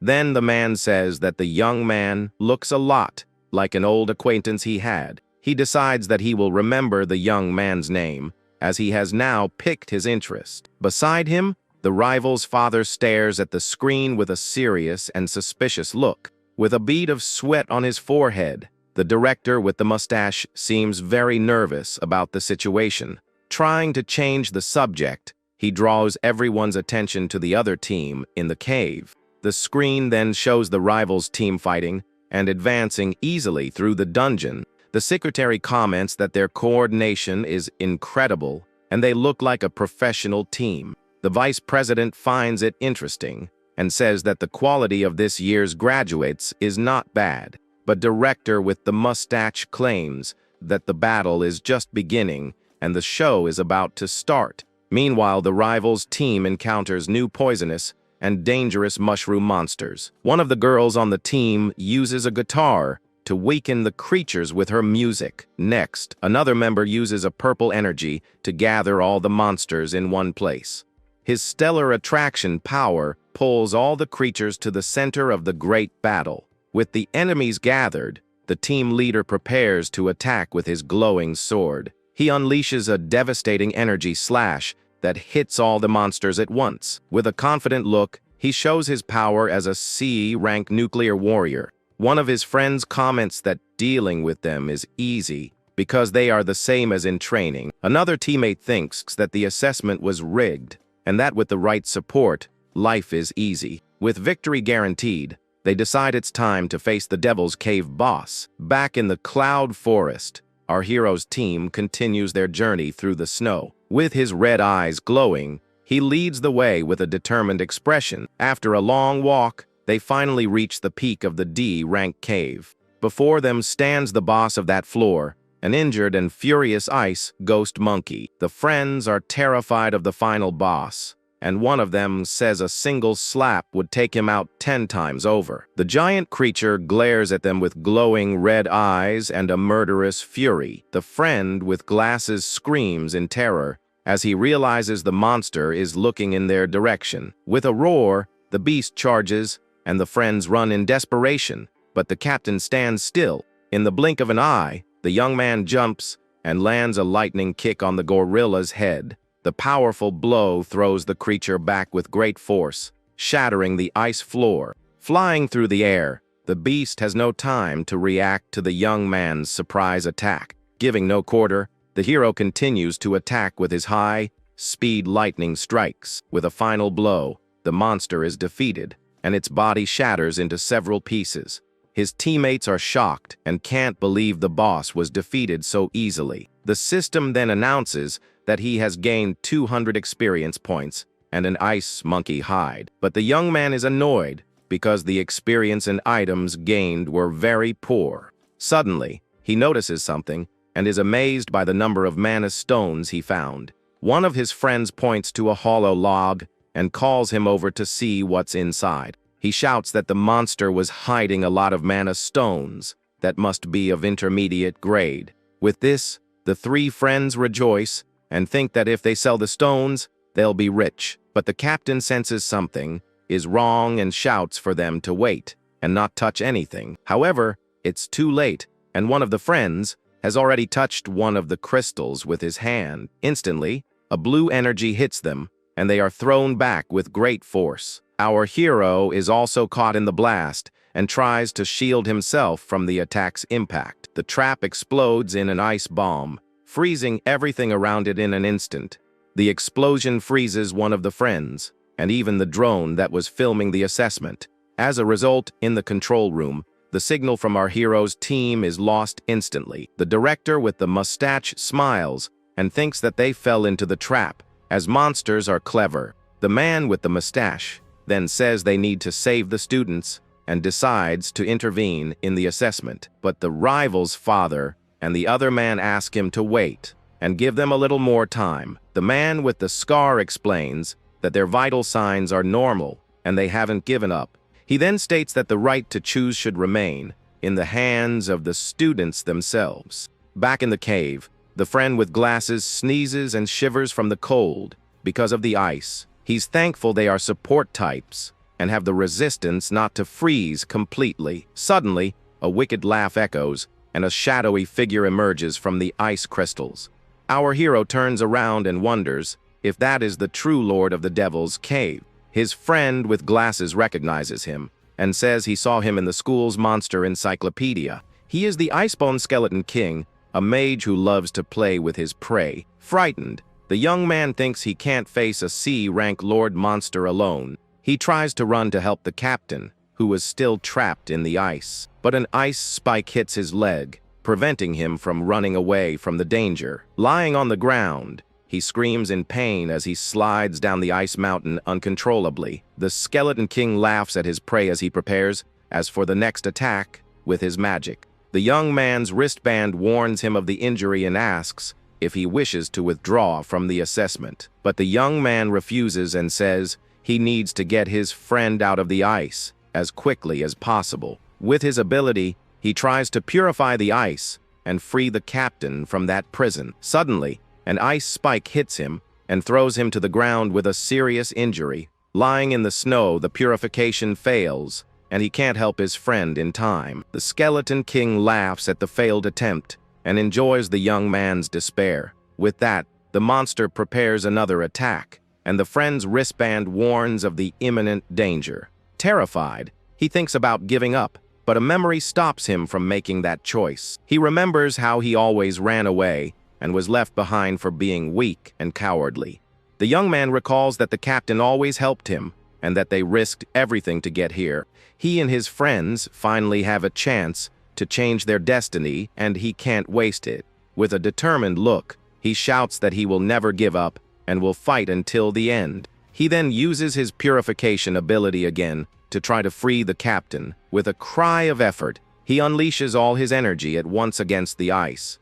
The light of purification hits the ice and begins to free the young man from his prison, trapped in the ice. Our hero screams as the energy slowly frees him from the magic. With his friend's power, the ice prison begins to crack and break into several pieces.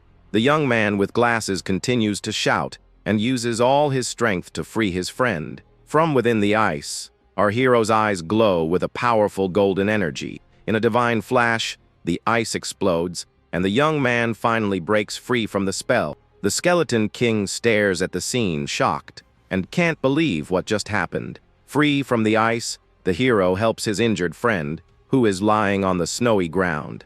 The teammate says that in the end, he had to free himself from the monster's control on his own. But the captain says he was a great help and asks if his injuries are okay. The young man then warns him that the monster is the Skeleton King and they can't get frozen. With a serious look, our hero prepares to face the true lord of the dungeon. Suddenly, the Skeleton King launches a massive ice bomb in their direction. With a wicked laugh, the creature enjoys the despair of its new prey. The friend with glasses screams and wonders how they are going to dodge such a large attack. The large ball of ice rushes forward, preparing to crush the young men there. As the attack approaches, the monster floats and continues to laugh at its victory. But suddenly its expression changes, and it seems surprised by something that happened. It notices that its attack was stopped by a mysterious blue energy barrier. Our hero then changes class and becomes the Hell Death King to fight. The Skeleton King is completely shocked to see the young warrior's new form. His friend is amazed by the power and asks why he is no longer a lightning assassin.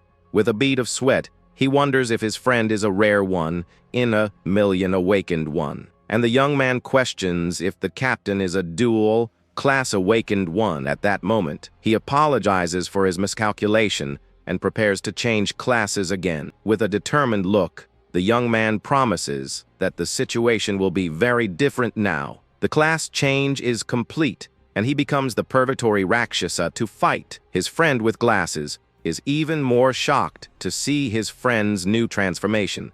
Usually, awakened ones can only awaken a single class in their entire lifetime, but in rare cases with a 1 in 10 million chance, someone can have 2 classes. These dual class awakened ones are rare and highly coveted by all guilds. The teammate then realizes that his friend is one of these dual class awakened ones and is startled. With his lightning aura, he faces the enemy in silence and prepares to fight. Then, with his ice aura, he reveals his second class to his astonished friend, and with his purple aura, he shows his third class and all his hidden power. His strength and endurance are maxed out for the final battle against the Lord. With all his power unleashed, he charges forward to finish off the Skeleton King. With his purple energy blade, he attacks the Skeleton King with a devastating blow. His friend watches in shock and thinks about the oppressive aura the monster had before. Faced with our hero's blade, the Dungeon Lord meets the attack with pure terror. His triple gravity strike hits the target, and the monster's aura vanishes instantly. With the impact of the attack, the Skeleton King's body shatters into several pieces. With the victory, he levels up and gains 5,000 experience points and a new item. His teammate is stunned and says that he defeated a C-rank Lord monster with a single blow. The captain then asks if he still has the energy to free the others from the ice. The young man remembers his friends and runs to help them out of that ice prison. Suddenly, the devourable mark appears on the remains of the fallen monster on the ground. With a glint in his eyes, he prepares to absorb the power of the Dungeon Lord. He then uses his ability and begins to devour the essence of the Skeleton King right there. His hand clenches tightly as the monster's energy is absorbed into his body. The absorption is complete, and he acquires a new class skill in the dream world. With a serious look, the young man surveys the battle site and thinks about what happened. He realizes the drone was frozen and his abilities were not exposed to the public. At that moment, a notification appears on his chest and a holographic screen opens. His assassin class has reached 100% proficiency, and he has gained a point. With this, the young man is surprised to see that he managed to obtain a new power star. Meanwhile, the rival team faces the cave's lord, a giant devouring flora. One of them complains that the D-rank boss's strength is too high and he can't take it anymore. Another team member shoots several lightning arrows to try to injure the creature, but the plant's defense is too high and they can't break through its shell. The creature then attacks with its vines, throwing all the team members away. One of them panics as they have never faced such a strong monster in their training. Another says that their only hope now is to trust in the guild master, Gong Ting. The rival team's leader then concentrates his power with the help of his companions. With his eyes glowing red, he says that this power is already enough. He charges forward with his fire sword and prepares to attack the monster with everything he has. With a war cry, the young man flies towards the plant's core to finish it off. With a furious shout, the young man commands the creature to burn to ashes instantly. His sword glows intensely, and the blow strikes the monster with devastating power. His incinerating blade ability causes a gigantic explosion in the middle of the cave. His friends celebrate and praise him for being the strongest guild master there is. The drone then announces that the rival team has cleared the D-rank cave in 35 minutes. One of the friends boasts, saying they were the only ones to do it in under half an hour. With the multiplier of 3, their final score reaches 150 points. In the school hallway, one of the students comments on the dungeon time. He scoffs, saying anyone who left now would be a quitter. However, Some students left the test looking pretty shaken up. A girl cries in fear because the monsters were terrifying. Then, the bullies group notices that our hero's team is already there. With that, the guy gives a smug little smirk. He says that, as expected, Si-chen's team gave up on the test. Our protagonist just stares at the guy coming his way. Next, the instigator keeps mocking the group for not finishing the exam. But the leader of the bullies tells his friend to stop the argument. He points out that the vice president has arrived and they should greet him. At that moment, an important man looks very impressed by something. The vice president says he witnessed an incredible performance today. With that, he and his companions walk down the school hallway. The group of bullies believes the man is coming to talk to them. Eagerly, the leader holds out his hand to greet the important figure. However, the man walks right past the team and heads towards someone else. The vice president approaches our hero, to everyone's surprise. He congratulates the young man for clearing a dungeon in 21 minutes. The man says that's a brilliant achievement for a rookie student. The bully is in shock to learn they cleared the rank D dungeon. He's even more shocked because they did it in just 21 minutes. Our hero recognizes the man as Carl Cavendish, vice president of the Guild Alliance. The powerful man asks for the young man's name and says the trip was worth it. Next, he also praises the young master of the Gong family for his performance. The man says that Guild Master Gong Lin taught him well, and the father thanks him for the compliment. Even so, the young man's father looks very serious about the whole situation. The vice president then says his goodbyes, mentioning that it's getting late. He congratulates the principal for finding two rare prodigies at the school. The principal then announces that, because of the perfect tie in the scores, both teams are tied, and everyone is qualified to enter the Empire Guild. With this, all the students celebrate the chance for a new and secure life. He also announces that the captains will split the 1 million MVP prize. At this moment, the two rivals stare each other down with serious and challenging looks. Our hero gets worried because he was counting on the money to pay off a debt. However, the other captain says there can only be one champion. With that, he demands a one-on-one fight to decide the true winner. The principal and the teammate are completely surprised by the challenge. Even the vice president and his companions are startled by this move. The principal tries to stop it, saying the evaluation is over and a tie is ideal. But our hero interrupts the principal with a condition for the fight. He then asks if he can keep the entire 1 million prize if he wins. Hearing the question, the principal is left totally speechless and shocked. The rival accepts the challenge on the spot and says he can take all the money. The vice president finds the whole situation very interesting and amusing. He says the performance of the two young prodigies isn't over yet. The rival then asks the protagonist how they'll settle this dispute. Elsewhere, a man says he didn't expect a perfect score from the young man. He says he made a good decision and forgives the debt of 1.5 million. Our hero just listens to the man while holding a glass in his hands. However, he refuses the offer and says that a debt must always be paid. The blue-haired man then says he came today to discuss two things. The young man asks for a 1-week extension to pay what he owes because of the tie. He explains that in 1 week, he'll have a tie-breaker match outside of the school. The man is shocked to hear they'll be fighting in a wild cave. The young man tells him not to worry, as he will win and get the money. He offers the materials from the cave as interest for the week-long wait. The man is impressed by the young man's courage and focus on his debt. Next, he says there's a second, more important reason for his visit. Our protagonist waits attentively to hear what the man will say. The man with glasses listens to the whole proposal with impressive attention. Then he reveals the second reason for his visit that night. Upon hearing the revelation, the man with glasses starts to sweat nervously. The young man continues to explain the situation with a very serious expression. With that, the man stands up from his chair, completely shocked by the news. The scene then changes to the afternoon of June 17th in a middle school. A girl celebrates happily because the final exam is finally over. With that, the long-awaited summer vacation has finally begun. Suddenly, the young woman seems to remember something very important. She remembers that today is the day of her brother's graduation assessment. We see a flashback to 4 years ago, with the young man happy at the university. His younger sister is super excited for him to become an awakened one. He then promises he'll join a guild and give her a better life.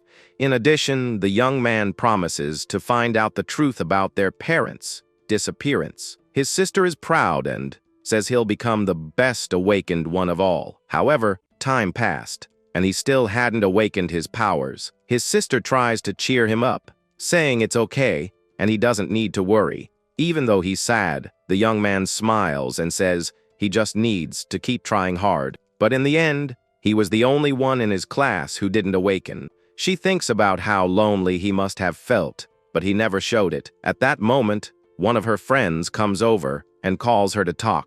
Her classmate asks if she heard the news about the 2 geniuses from the university. She says they both got perfect scores and that the city will become famous. Her friend then asks if her brother doesn't study at that same college. Suddenly, a boy with pink hair approaches and greets the young woman. He asks her out, saying he's reserved a private room for them. Her friend is shocked and asks, since when she's known the school's heartthrob. Without answering, the young woman simply ignores the guy and runs off. Her friend doesn't understand at all and asks why she's running so fast. The girl cries, thinking about how her brother didn't awaken while his classmates are famous. With that, she decides she needs to hurry home and prepare a feast to cheer him up. The scene then changes to that same night in a rented apartment. We see a table filled with a delicious and well-prepared feast. The young man is surprised and asks how she found the time to make all of that. While they eat, his sister comments that the food smells incredible. The living room television then starts broadcasting the evening news. Even with the news on, the young man continues to eat calmly and with a smile. His sister watches him and thinks he's just pretending to be strong so she won't worry. The news announces that the assessment had a rare result of 2 champions. The reporter says that 2 genius students led their teams to perfect scores. The reporter praises one of the team leaders, student Sa-chen. At this, the girl looks at the television, totally shocked by the news. She can't believe that the student with the perfect score was her brother, Sa-chen.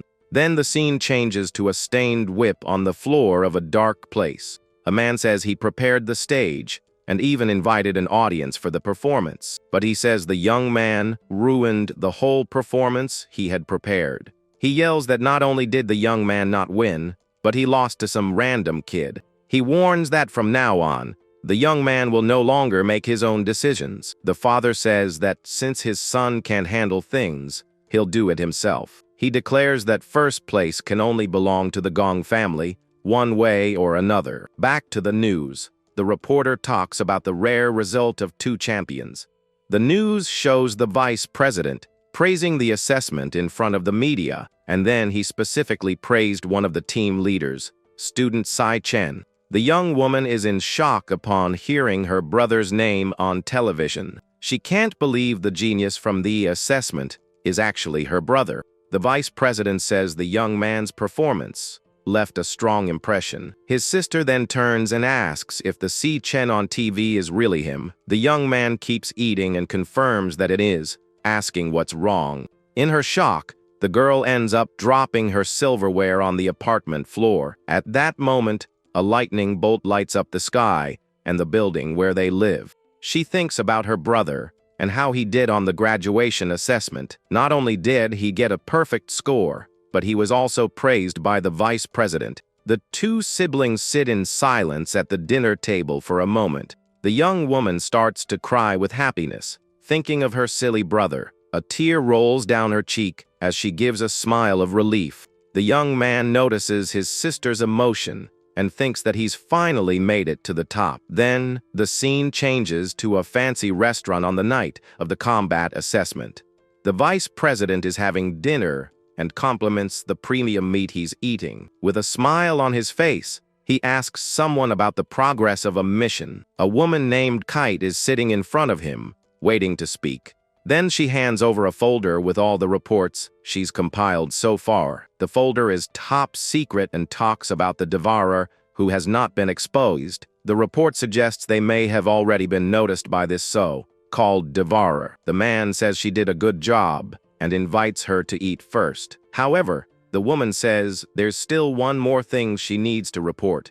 She noticed a suspicious individual who made contact with him a short time ago. The woman explains that this guy's power increase in such a short time. Siren is something completely abnormal and out of the ordinary for any awakened one. The scene changes to the Devil's Tower, where our hero is as the lightning assassin.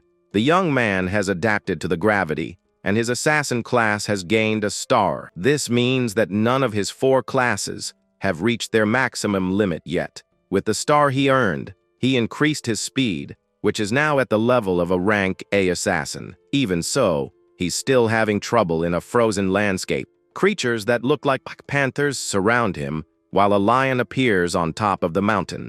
Even with his strength, the young man still can't hit the lord of that floor. Then the lionesses charge at him with great anger and speed. Our hero then prepares to use one of his lightning assassin skills. With that, a yellow bolt of lightning is fired at high speed toward the creatures. He realizes the Lion King's abilities are strange, and whenever he tries to attack, something happens. The target he was about to hit simply disappears in a flash of purple light. Next, the enemy reappears next to the lioness farthest from him in the blink of an eye. The enemies reposition themselves, keeping 2 lionesses for close combat and 2 at a distance.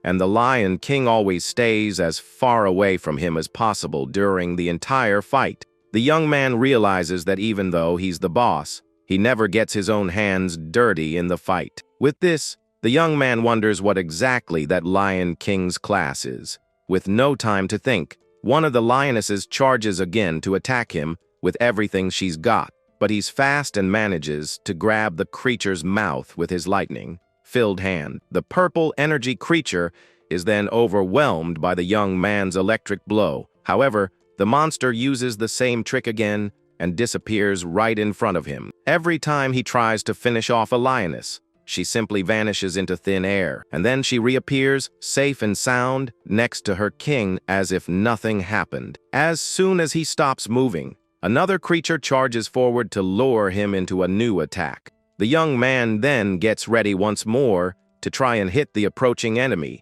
He shoots forward at high speed, leaving a trail of yellow energy behind him. The enemies maintain their formation and coordinate perfectly on the battlefield. The battle continues with endless attacks and a relentless defense on his part. The monsters keep disappearing and changing positions without stopping for a second. They run across the mountain, using their portals to move unpredictably, and then the creatures attack again, repeating the cycle over and over. The young man dodges at the last second, already looking tired of this endless fight. That endless cycle is a clear war of attrition launched against him by the enemies. Panting and sweating, the young man realizes that this enemy is smarter than it seemed. He understands that the Lion King is just toying with him the whole time. Suddenly, the protagonist seems to have an idea and stops for a moment to think. He wonders why he's trying to compete in speed with these monsters. A loading screen appears, and he starts to switch classes in the middle of the fight. With an icy aura surrounding him, he says that since they don't want to fight head-on, he'll use a mage class to finally deal with all of them. The class change is complete, and he becomes the powerful Frost Skeleton King. Floating in the air, the hero casts his first skill, the Ice Bone Thorn. From the ground, giant ice spikes emerge, and the creatures quickly dodge the attack. The Lion King watches from afar as the lionesses continue to flee from the ice attack. He knows that mages are fragile in close combat, but excel at area control. But the Lion King roars and manages to repel the ice spikes with his power. A purple explosion intercepts the ice attack and stops it from hitting its target. The creatures once again use the portal to escape and reposition themselves in the fight. The boss and his lionesses regroup around the portal, noticing something strange in the air. With a smile, he says he's finally forced them all into his attack range. Suddenly, a giant ice spike strikes the Lion King's head by surprise. Floating, he summons his skill, the Ice Blast Bomb, a giant sphere.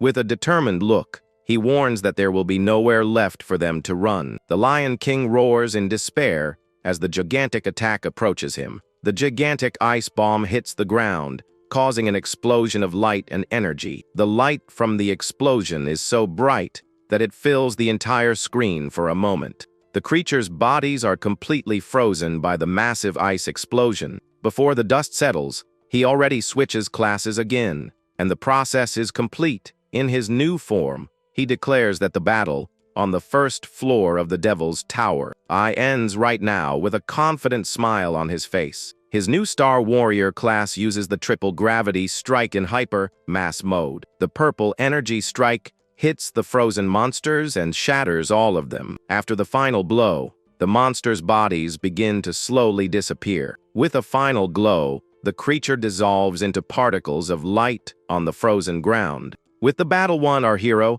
can finally rest for a bit. A victory screen appears, and he levels up to level 24, gaining items. Over the Lion King's body, a Devourable notification appears for the young man. So he approaches the body, and a bright light starts to come from his hand.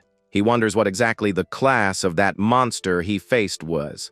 With his ability, the young man begins to extract the essence of the fallen creature. The purple and red energy flows into his hand, forming a small orb of power. Next, he closes his hand and completely absorbs the enemy's energy. An archive card appears in his hand, revealing the monster's class, the Beastmaster. The young man is surprised, as it's the first time he's ever encountered this class. He understands why the Lion King never attacked him directly in the battle. That creature depended on its subordinates and its teleportation ability. The young man reads that the spatial teleportation ability is actually very useful. He seems to get an idea while reading the description of that class's abilities. He notes that to get a contract with a beast, one must use harsh methods. Suddenly, the environment around him begins to change, and the ice disappears. He wonders if this is the true appearance of the tower's first floor.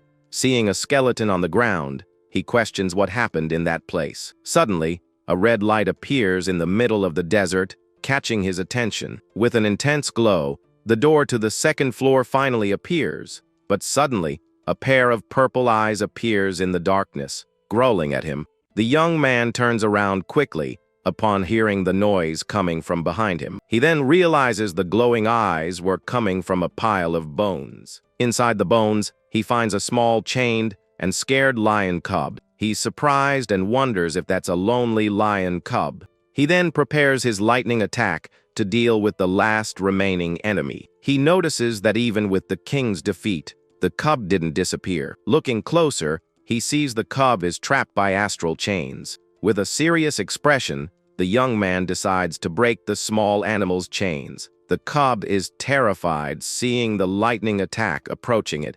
The strike then destroys the chains and finally frees the little creature. The little lion falls to the ground, a bit confused but now free from the chains. With a calm look, he says he'll let the cub go free.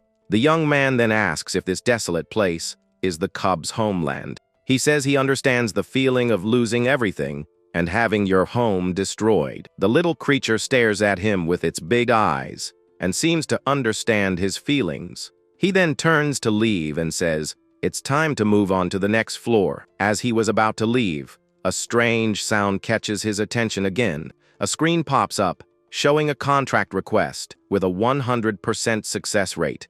The young man turns around, surprised, not understanding what's happening. The cub named Leo is asking to sign a contract with him. He then asks the little lion if it really wants to follow him. With a small roar, the cub confirms its desire to go with the young man. He warns that he's going to conquer all the floors, and the monsters will get stronger, and he asks if it's thought this through, as the cub could get hurt or even taken down. The little lion isn't intimidated and responds with an even more determined roar. With a sigh, the young man finally says he understands the cub's decision. His eyes glow purple, and he finally consents to sign the contract. A star symbol appears in his eye, and the contract with Leo is established. The Beastmaster class card is updated, and its passive abilities are activated. With a smile, he calls his new companion and says they'll go together. Walking toward the portal, he tells the cub to protect itself during the fights. Our hero then enters the orange portal to the next floor of the tower. Upon exiting on the other side, he immediately feels the temperature difference of the new environment. The second floor is an inferno of rocks and lava everywhere. Sweating a lot, he complains about the heat and says he feels like he's going to melt at any moment. Little Leo looks at the lava with curiosity, not understanding what it is. Looking around, he wonders what they'll find on this new floor. Suddenly, a bright light fills everything around him on the second floor. With a red glow in his eye, he's caught by surprise by an attack. In the blink of an eye, a powerful blow strikes him square in the chest. With a bruised face, he's in shock from the instant defeat. The young man then wakes up screaming in his bed, realizing it was all a dream. Startled, he wonders what kind of monster defeated him so easily. A drop of sweat runs down his face as he tries to calm down from the nightmare. At that moment, his sister calls him from the other side of the door for breakfast. On the table, a full meal with ramen and fresh fruit was waiting for him. He's surprised by the feast as the young woman gets ready to leave. She reminds him to wash the dishes and hang the clothes after he eats. Her brother asks where she's going in such a hurry, and she says it's for her summer job. Confused, he reminds her that he said he would take care of all the money matters. The girl replies that she can't fall behind, now that he's reached the top. Then she says goodbye and leaves him alone with all the household chores. Without complaining, he starts washing the pile of dirty dishes that was in the sink. Next, he goes to the living room and starts hanging the clothes on the clothesline. Thoughtfully, he reflects on how his sister has always been so hardworking. Looking at a photo of the two of them, he thinks about how strong she is, even though she's just a kid. He feels that, in reality, she's the one who's always taken care of him. The young man worries because he won't be able to stay by her side for much longer. She's the only person in the world he truly worries about. Suddenly, he stops and seems to have an idea to solve his problem. With his hand on his head, he believes he's found a possible solution. With his power, he opens a portal, and little Leo falls out of it. The hero is in shock when he realizes what he just did by accident. He managed to summon his beast from the devil's tower into the real world. Right after, the little lion starts making a mess all over the house. The young man realizes he can use Leo to protect his sister while he's away. He remembers that his sister has always liked animals and might accept the cub. A loud crashing sound from the kitchen gets his attention. Carefully, he goes to the door to peek at what's happening in there. He finds the little lion chewing on plates and making a huge mess. The scene then changes to a street at dusk in another part of the city. Someone seems to have crashed hard against a utility pole. An injured man gasps and tells his enemy to stay away from him. A shadowy creature corners him, and he asks what that thing is. In an instant, the shadow attacks and strikes the man's back without mercy. With a bruised face, he can't believe what's happening. In the reflection of his eye, the monstrous creature stares back at him with hatred. The loading bar shows the man is being devoured by the creature. The scene changes to our hero's sister waiting at the bus stop. Tired from work, she complains about how exhausting it is to be on her feet all day. As she walks down an alley, she wonders if her brother will like the drink she bought. The young woman continues on her way down that dark and deserted street without fear. Suddenly, she stops and turns around, feeling like someone was watching her. With a surprised expression, she hears a familiar voice say that she's finally arrived. In front of her, a large and bright bouquet of red roses is displayed. A young man with pink hair named Jin Duoxin was waiting for her with the flowers. He says he rented the top floor of a building for a date with her today. With a suspicious look, the girl asks how he found out where she lived. He boasts that it was easy since his father is the hospital director. She then turns away and says they're from different worlds, and that he should never look for her again. But the young man stops her, grabbing her wrist with a lot of force and anger. He complains that he went to a lot of trouble and that she's disrespecting him in front of his friends. The young woman asks why she should respect him and calls him a creep for following her. The young man gets furious and asks who she thinks she is to treat him like that. With his face twisted in anger, he threatens her, saying he could finish her in 3 minutes. But before he could do anything, the girl hits him with a headbutt to the face. With a bleeding nose, he falls to the ground, and she tells him to go get his brain checked at the hospital. She then yells for him to stop bothering her because he ruined her day. Back at home, the young woman finds a surprise waiting for her in her room. She holds little Leo in her hands and is charmed by his cuteness. Her eyes turn into hearts, and she falls completely in love with the cub. Hugging the little animal, she asks her brother where he bought such a cute beast. The young man says his name is Leo and that she'll take care of him from now on. She notices that even though he's small, Leo's mane is already quite long for a cub. Excited, the girl decides she'll get an adoption license for him tomorrow. The hero smiles, relieved that she liked the gift and that she'll be safe. At that moment, our hero's cell phone gets a new, important notification. With a curious look, he picks up the device to see what he received. A small smile appears on his face as he reads the content of the message. His request was finally approved, and now his plan can move forward without any problems. He declares that his next step is to win the tie breaker in 6 days. 6 days later in the Greenlight Forest, the day of the tie breaker finally arrives. An examiner with glasses announces that the details of the assessment will be revealed. He informs them that the test will be in the Wild Devil's Cave, a rank D dungeon. The 2 candidates will be evaluated at the same time inside the same dungeon. Because it's dangerous, 3 guild members have been called in as examiners.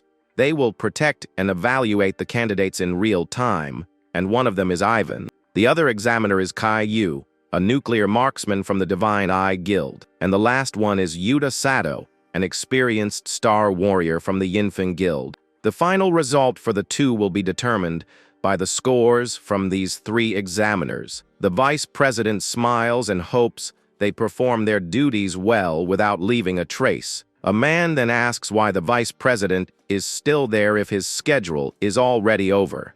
He replies that nothing could be more interesting than what's happening here. Meanwhile, the 2 candidates face off before the start of the combat assessment. The man says he's eager to finally witness a duel between geniuses. With his hand raised, the examiner then begins to make the official announcement for the test.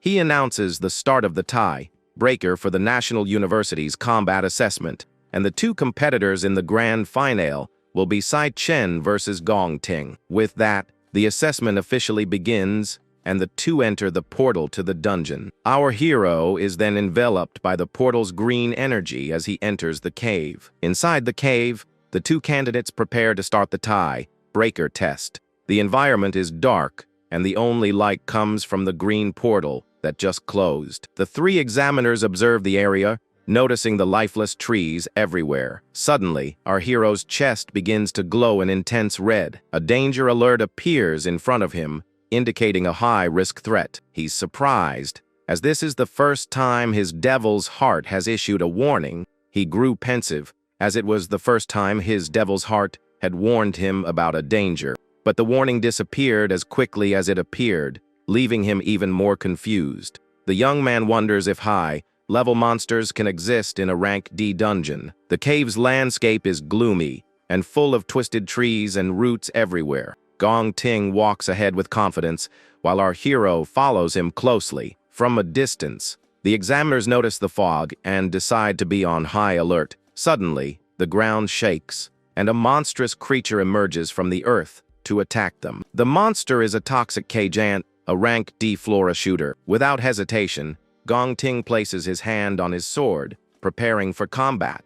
He dashes at high speed toward the monster to strike first. One of the examiners praises the young man's reaction time and the monster's ferocity. The creature then fires a blast of corrosive venom in Gong Ting's direction. With his glowing sword, he dodges and slices through the venom projectiles with precision. In a swift move, he gets close to the enemy and cuts off one of its glands. The severed part of the monster falls to the ground, disabling its ranged attack.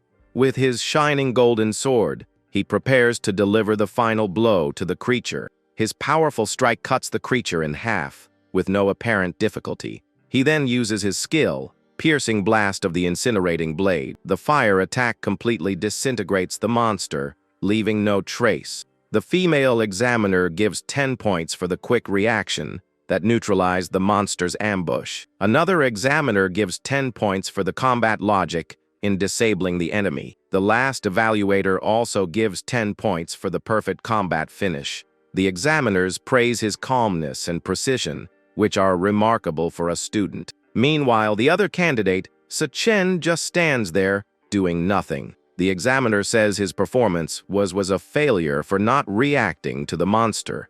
Gong Ting also watches him from a distance, seeming not to understand his passive attitude. Back in the control room, the vice president watches the scene on the monitor. He then asks his subordinate what the young man could be looking for. Our hero continues to walk calmly over the dungeon's routes. The man replies that he believes the young man is looking for something. He thinks Sai-Chen is looking for a way to secure a high score all at once. With his eyes glowing, he says he's found what he was looking for and uses his power. Then he shoves his lightning-filled hand into the ground with all his might. The electricity spreads through the roots, and several monsters begin to emerge. Dozens of creatures are forced out of their hiding spots by the attack. The two examiners are in shock, breaking out in a cold sweat at the unexpected scene. Gong Ting is also surprised and speechless at what just happened.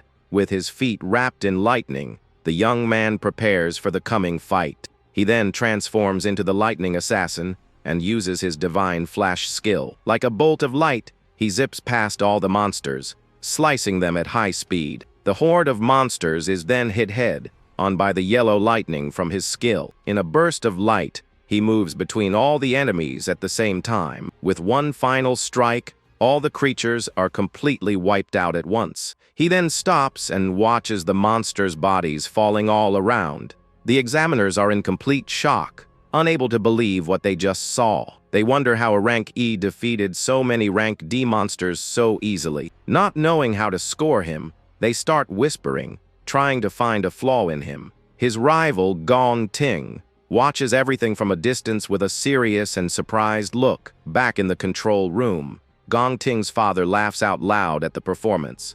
The vice president wonders how Gong Ting will respond to this display of power. Angrily, Gong Ting's father clenches his fist tightly as he watches everything. Suddenly, the image from the dungeon's broadcast starts to glitch for no reason. Then the signal is completely lost, and everyone is confused by the situation. One of the men wonders why the broadcast signal is failing again. At the cave entrance, a technician panics at the beeping of the computer. His monitor shows a signal anomaly and the transmission strength dropping. Then the dungeon's rank changes to a question mark and the signal vanishes. The technician breaks into a cold sweat, not understanding what's happening with the system. The examiner approaches and asks what's going on with the Devil's Cave. At that moment, the green portal at the dungeon entrance starts to flicker. Suddenly, the portal disappears, and the technician yells out, startled by its disappearance. Inside the cave, a pink and green energy with musical notes begins to appear. Our hero notices the strange melody echoing throughout the dungeon. With a serious look, he seems to recognize that energy in the strange music. He then realizes that sinister voice belongs to the fearsome demon king.